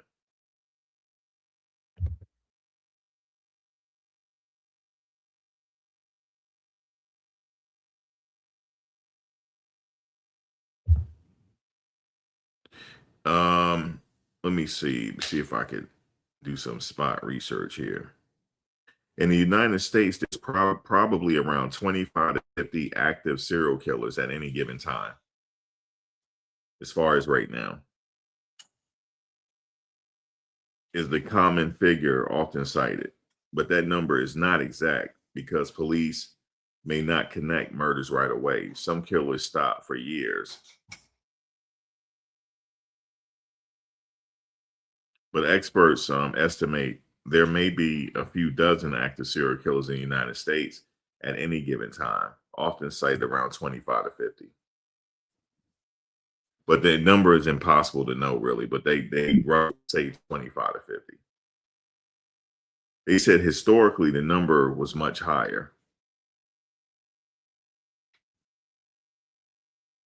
It says the Radford and FGCU serial killer data says U.S. peaked in the 1980s with an average of 173 known active serial killers per year, using the 2 or more victims definition. So what they were using the 2 or more victims definition. So by that standard, remember Alpo Martinez? He was a serial killer by definition, because he's killed 2 or more people, which makes him a serial killer, but he's passed away now, so they say. I don't think he did. I know a lot of people think he passed away in that shooting. I don't think so. I think he's back in hiding. But he could be dead, Alpo Martinez. Maybe he is. They said worldwide. They said here, the database has tracked thousands of documented serial killers worldwide, with 4,743 U.S. and international serial killers out there, 4,743 that they could trace, meaning that it's unsolved.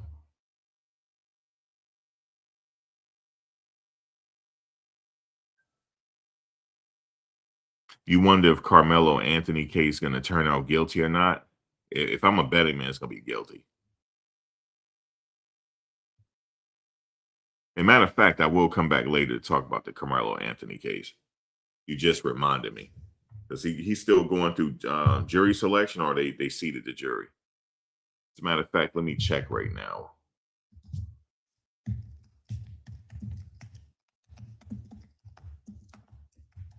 That's out of Texas.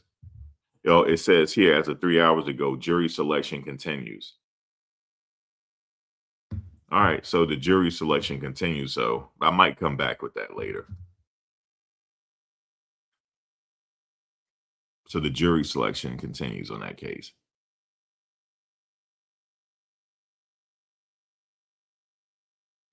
But anyway, guys, I am going to get out of here. But I just wanted to say for this case here involving Cassie, yeah, she's also a target. And here's my thing about Cassie, what I was going to think. She wasn't going to get away clean, like free, because now people see how much money she got. There's going to be somebody that was involved in this case that's going to try to sue her, for sure.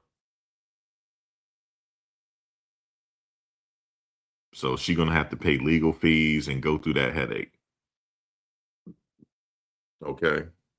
If it decides to go to trial, go to trial. So yeah, it's and also it's the preponderance of evidence in a civil case. The burden is not so high like a criminal case. Criminal case, the burden is high. The prosecutors had a burden to prove. They have to prove you guilty beyond reasonable doubt. A civil case is the preponderance of evidence. Is it more likely to be true or not? So yeah, I'll be back a little later. I haven't even given an update on the Guthrie case in a while. I might do that. There's a lot to talk about. Oh, by the way, I forgot. You remember we were talking about the manhole incident that happened in New York? You know, with the man, you see this right here? I could not believe that I forgot that this happened before.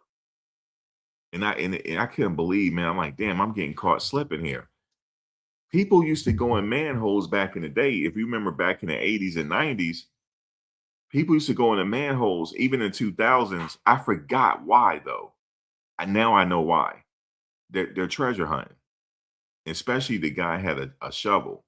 So what they do is, if you don't notice, a lot of stuff get lost in the sewer system. Gold, money, briefcases of money, gold from the 1980s, a lot of stuff in that sewer.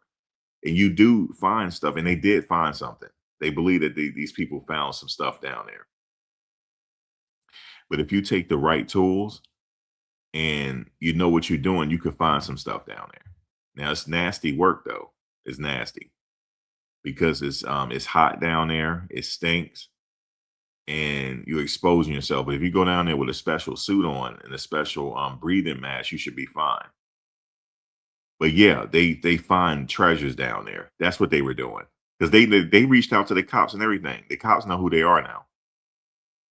The people said, no, we're not hiding. The people said it. If we were hiding, we wouldn't be doing this where people could see us. That's what they told the cop. We're not hiding at all. Y'all should know what we're doing. And then the cops said, oh, that's right. That's what y'all doing. Now, you're not supposed to do it because it's considered theft, believe it or not. It's considered breaking and entering. So I don't think they're going to get charged, but they came forward. They said, no, this is what we're doing. We've been doing this. It's just that we went into that certain area, but we was in other areas.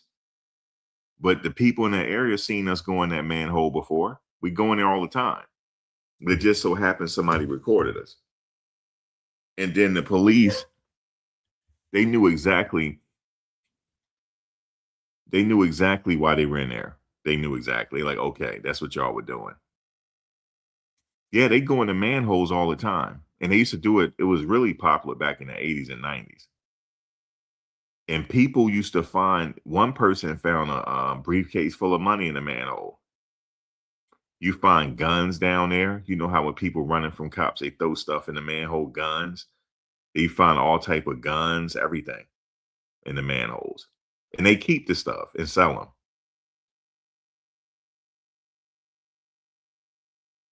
And yes, it is like a whole city down there, but you have to have special lights. And the person had like a hard hat on with the lights coming out that manhole.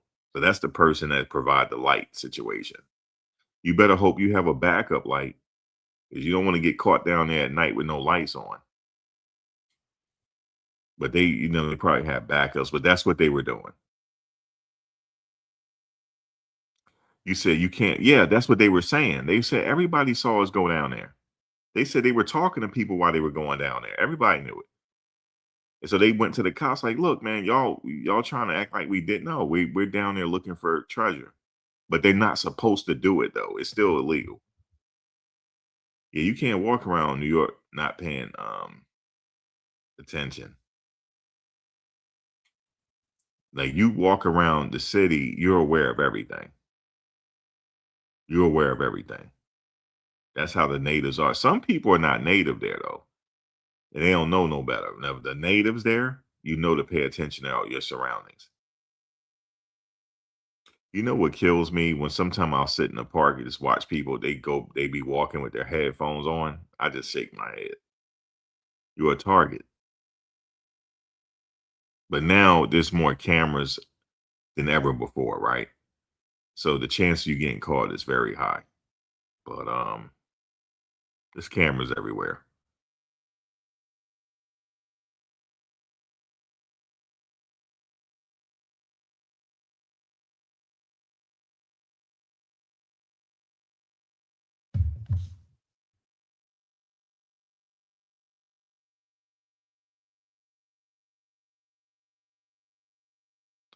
But anyway, I just wanted to say that real quick. I'll be back, guys, a little later. I appreciate you guys for sticking around. As always, like, comment, share, subscribe. Hype the video if you like. That'll be greatly appreciated. And I'll be back. And I'm gonna see how hot it is outside. I'm gonna go outside. I still don't have my car because insurance went to go look at it today. My car got rodent damage. This a first for me. I've had this car for a while and never had no rodent damage. Ain't that crazy? So now I got to buy this special spray so to keep the rodents away from my car. It's crazy. Rodent damage. They got under my car and ate wires up and went up in the engine, ate some wires, and put my car into limp mode. Craziness. Limp mode is when your car don't go over 10 miles per hour. And the reason why your car do that so it can save the engine and the transmission from damaging itself. And it gives you enough power to either pull over to safety or go home. That's why the car goes into limp mode. I didn't know that these modern cars do that. All these cars after a certain time does that.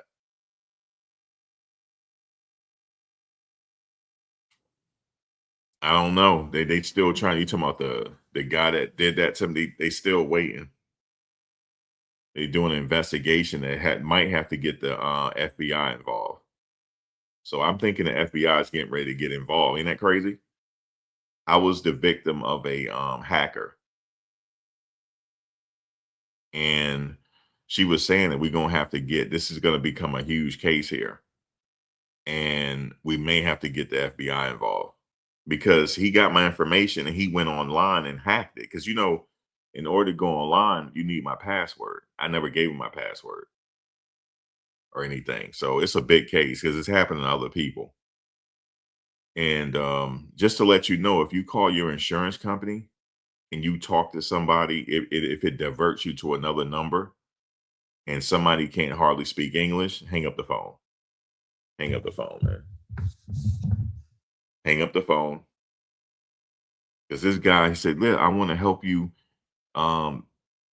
renew your policy." I'm like, my policy don't have to be renewed. He said, "Yeah, but I want to help you pay the policy. I can save you money." I said, "I don't need that because it comes out automatically on my checking. I don't need it." And he kept like raising his voice at me. And I was like, and I hung up on him. So then he kept calling me and calling me. Then finally I answered the phone. He said, "Motherfucker, you don't deserve a policy. I'm canceling your policy." I said, "You can't cancel my policy." He canceled my policy, man. Even though I got my policy reinstated. I got it reinstated today. So they called me earlier. But I had to go through a lot of headache. And now they going to have to get the authorities involved. It's crazy. To try to track these people down. Because I told her that he had an Indian accent or Bangladesh or wherever the hell he from. But she said that they hired an office they hired a what they call it. They hired a third party to take their customer service calls, and they think that's who's doing it. Like whoever that has access to their system has another number that they're targeting customers with. So they think that that's what's going on. So that's why they may have to get the FBI involved. That's crazy, but it's happening. They didn't tell me over the phone, but I think it's happening more often than not now. Outsourcing. Thank you. Yeah, I'm not sure if he's in India, but he sounds like it. So that's what was going on yesterday. So, but anyway, I got my policy back, and I still have my claim. And they have to go to they went to the dealership because the dealership can't fix anything until the adjuster come out. So yeah, it was an insurance case. Anytime, just to let you guys know, if you ever have run into a situation and you got rodent damage and your car is not operating properly, you can file an insurance claim. It falls under comprehensive. Okay. So you can file a claim. So don't think like, damn, they just hit me with a $1,800 bill or $2,000. No. All you got to do is pay your deductible. And they pay the rest. Okay. So don't, it's stressful. It is stressful because I ain't got my car right now. And I think I can go ahead and get a rental car now. Because before I couldn't get a rental car because he canceled my insurance. Yeah, insurance claims are expensive, especially when you have to pay the deductible. But some people have a low deductible. Now, low deductible means you pay more in insurance, but my deductible is kind of high. But hey, insurance, you need it. You always be beefing when you got to pay the bill, but you never know when you're going to need it. Freaking road. But see, with the rodent damage, you got to get this special spray that you can coat your engine with. And it doesn't hurt your engine. You can coat the engine, and that keeps the rodents away from your engine, and spray your tires and everything. And then put Febreze in your trunk. Febreze work too, which I do have Febreze in my trunk. So I don't know. I ain't putting no Febreze in my engine. That I'm not doing. Or maybe I could tape it or something. I don't know. I have to look at the video. You say your deductible, is that for comprehensive? Your deductible is $500. That's not bad. Because what if you got $3,000 worth of damage? You're only responsible for $500. So that's better than paying $3,000. But it's all still, nerve wracking.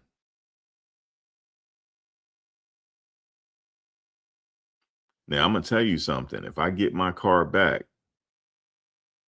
and my car ain't the same, I'm selling it. Yep. I'm selling it from where I got it from.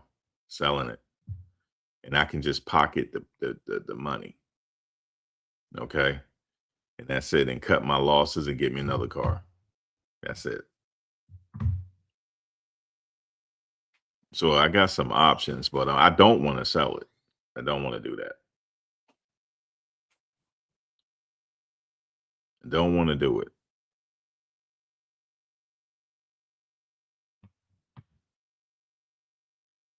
I don't want to be responsible for no. I don't want to. I don't want to do it. But he said they get this all the time. He told me this. The dealer. He said, "Oh man, we get rodent damage every day." He said, "There's 5 cars sitting there that got rodent damage." I said, "Really?" He said, "Yeah. We're just waiting on insurance." You said ATT got to pay out. There's a lawsuit. What's ATT? You said get that Tesla. Not if I can help it right now, Southern Breeze. I don't want to. No, I don't want another car note until things get better. Because right now, things are not good if you want to buy a car right now.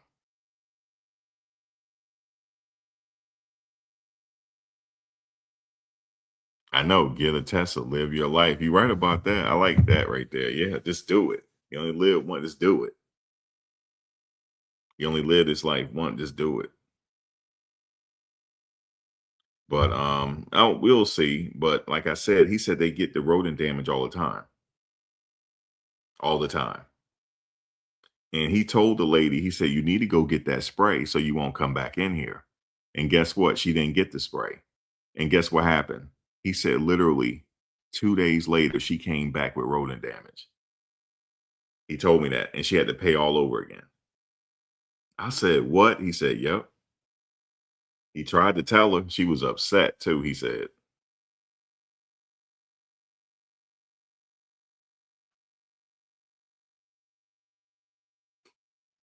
It could be rats. It could be squirrels. Any one of them could do that.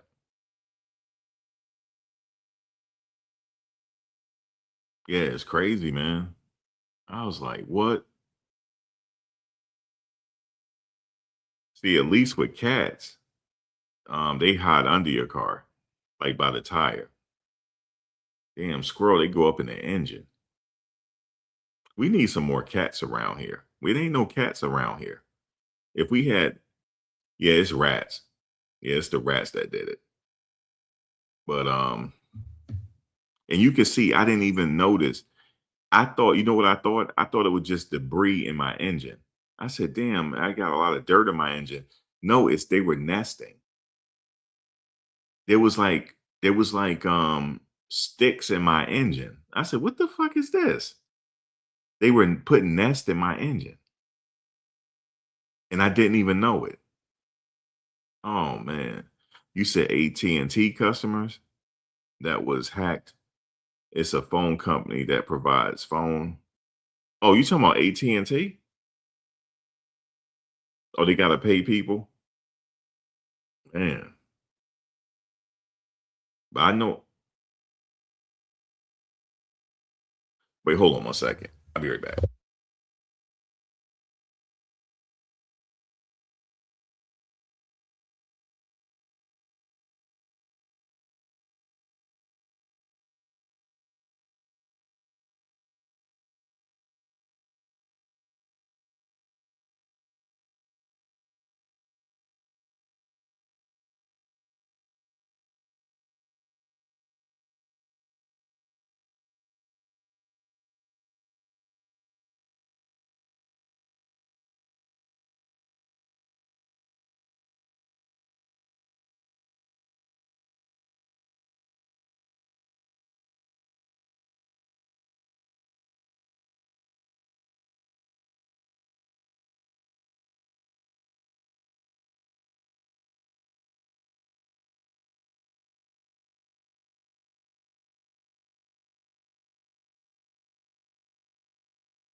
All right.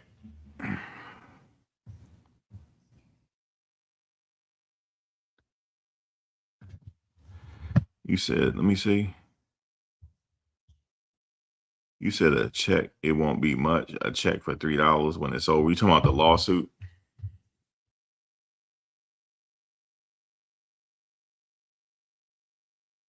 You said the lawsuit of Southern Breeze? You said they won't get they only gonna get $3 and it's all over. Must be talking about the lawsuit.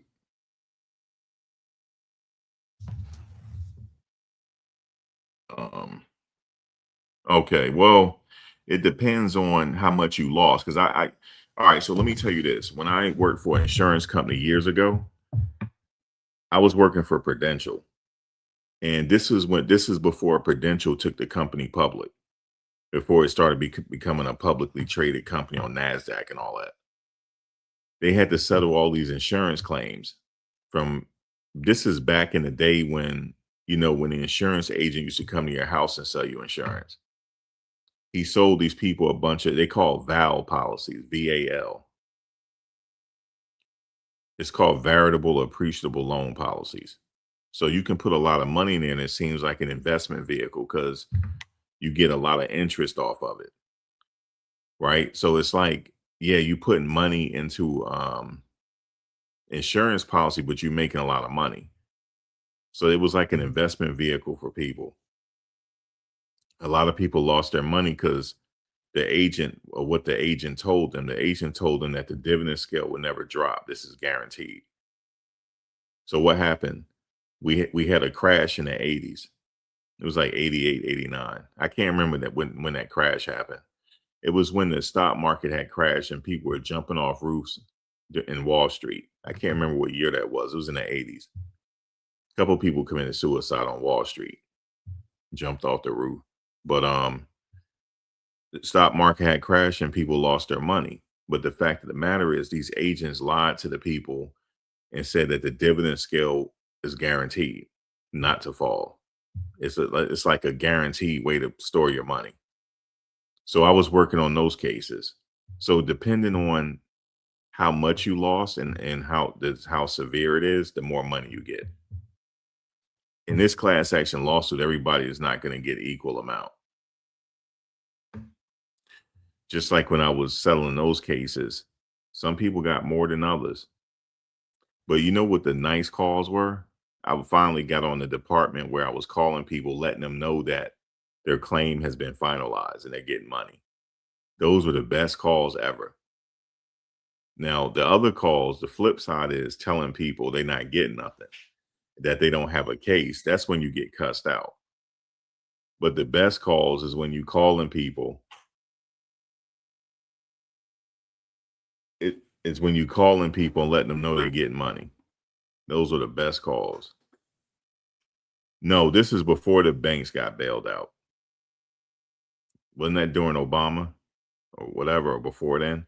No, this was in the 80s when it failed when it crashed the first time.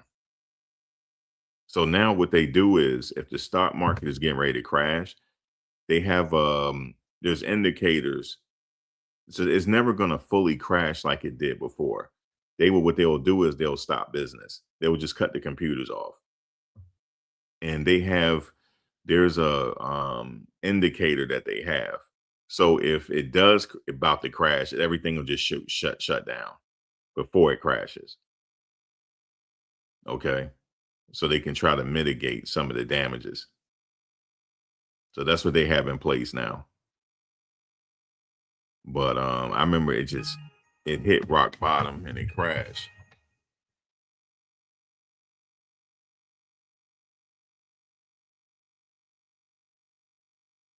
It hit rock bottom and it crashed.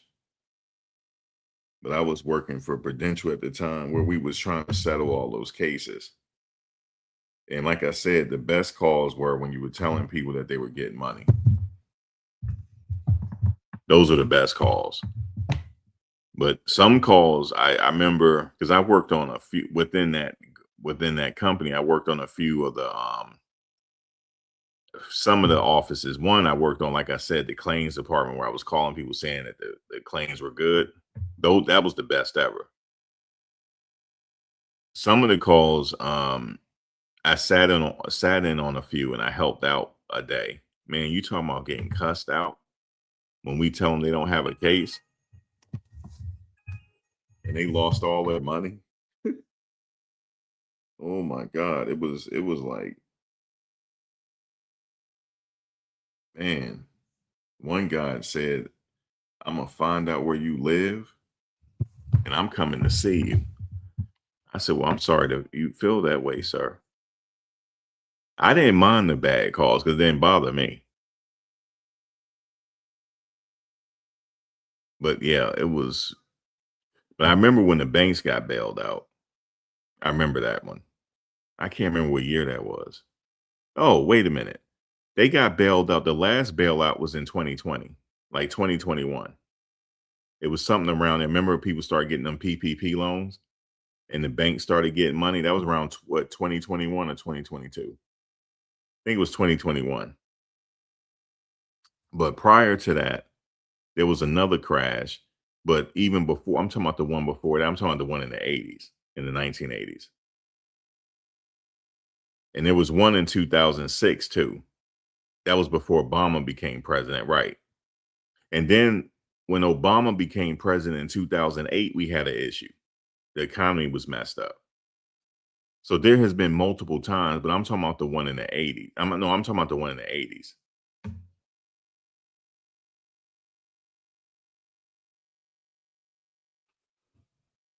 Yeah, if you keep cash on hand, right? But here's the problem though. Where are these people keeping their cash at? Now, some rich people, in their mansions, they have safes. They keep maybe 100,000 in the safe here and there. But some people make the mistake in keeping a safety deposit box. So what happens if they freeze everything? You can't even go in your safety deposit box.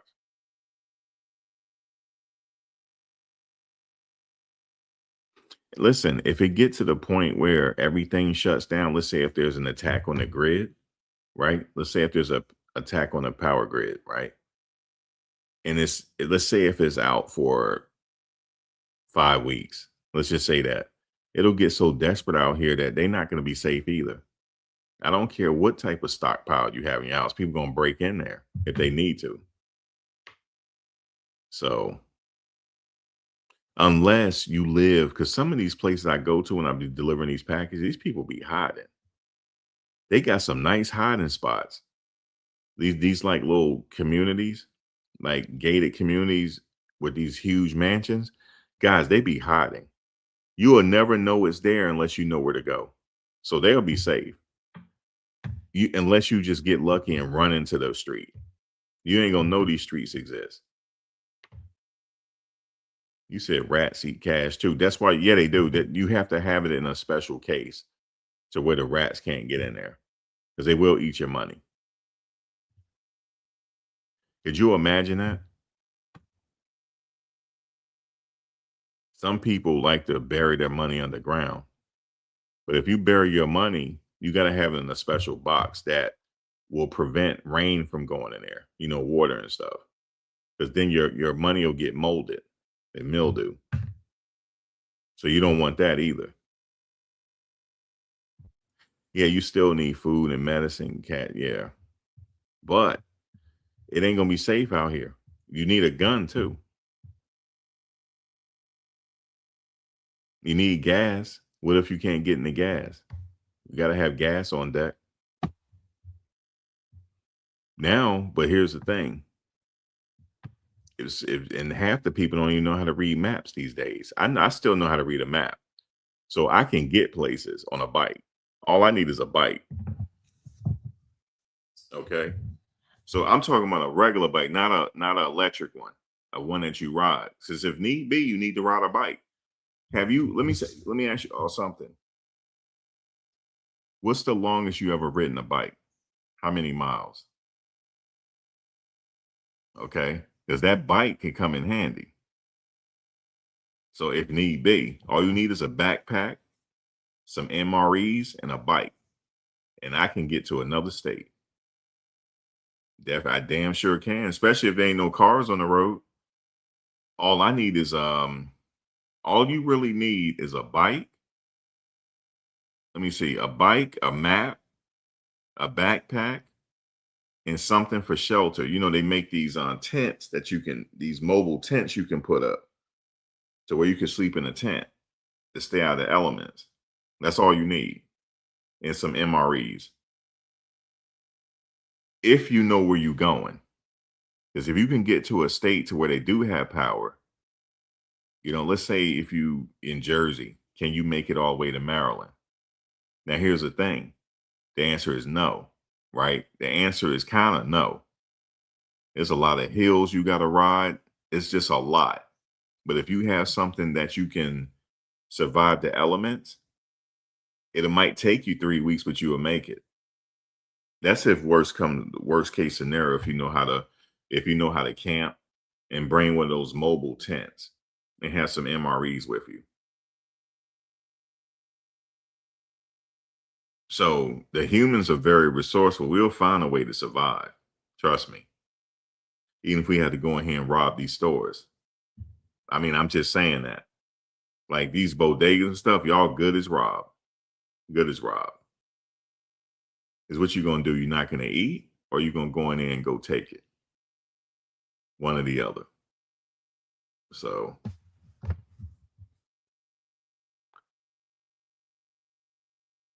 but like I said, some of these homes I see, they're hiding. I've been in parts of New Jersey I never even known existed. These people are hiding. So they're straight. Because you're not gonna want to risk going into their property at night and ain't no lights out. You don't know what they got pointing at you. You said eat in the store. Really, you need something you could take with you that's light. Some power bars. You need some water. And if you know where to go to get some clean water, if you know where the streams are, if you got a map, you will see where the streams are. So you can, in the woods, get you some water that way. You said the salad bar. Not if things hit the fan. You're going to need to survive. You're going to need to have something that might kill a deer. Can you kill a deer? If need be. Skinned it right there and cooked it. Bring some season. Everything tastes like chicken. You season it right. I don't personally eat deer. I don't.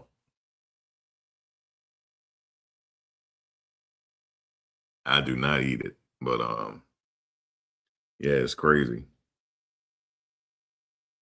Now they're talking about something might happen during the World Cup. Now I'm supposed to be going to that. Because the World Cup, the group place some of the group play with Brazil, because Brazil here now. I know exactly where they're training at, but I don't have my car. I can't go up there because I was going to go up there to go watch them train. So hopefully I get my car back next couple of days. I'm going to go up there. But I'm definitely going to MetLife Stadium for the group play. The tailgate and stuff. Yeah, you can fish. You can also fish if you got you a fishing. That's what I forgot. Yeah, if you got you you take your fishing pole with you and then fish. All you need is something to light a fire, something to clean the fish. That's it. You got some fish.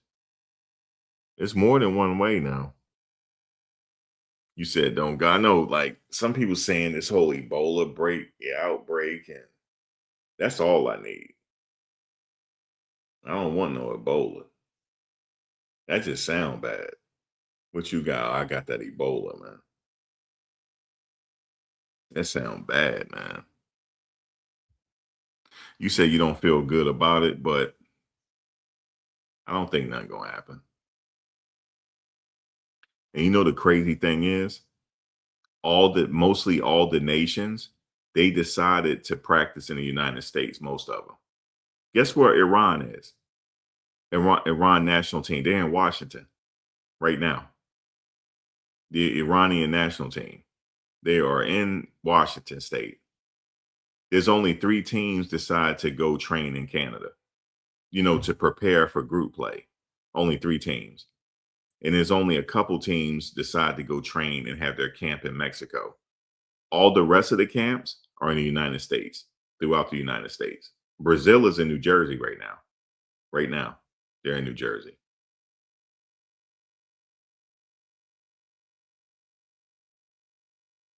Yeah, Iran, they're in Washington State right now. Their soccer team is training right now.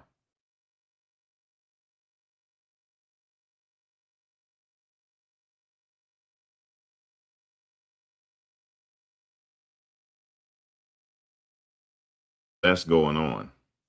So, hey, if whatever happens is gonna happen, ain't nothing we could do about it. But they getting ready to start their training right now, and group play is gonna start. So they got group play in MetLife Stadium, Brazil, and a few other teams. They starting off in New Jersey. But I'm gonna go up there to where they're training at. Hopefully, I can go up there the next couple of days, so I can get some video footage and stuff.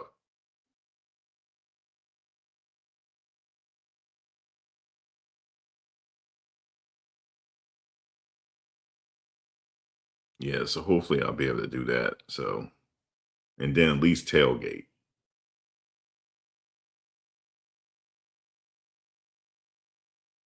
But yeah, it's funny how like only 3 teams decided to have their base camp in Canada. Only 3. And only like 2 or 3 in Mexico. The rest in the United States, throughout the United States.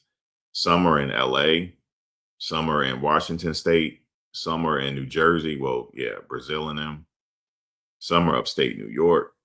They're all over the place. Some at Rutgers, right? One team is at Rutgers right now in New Jersey, training on their facility. Yep, but they're all here. They ready to start with the training for the getting ready. But I can't wait for it to start though. So hopefully nothing happened. But it's funny that Iran is here and they chose the United States.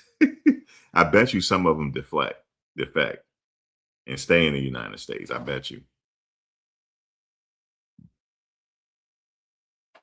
At least some of the soccer stars. I bet you they do. But anyway, let me get out of here.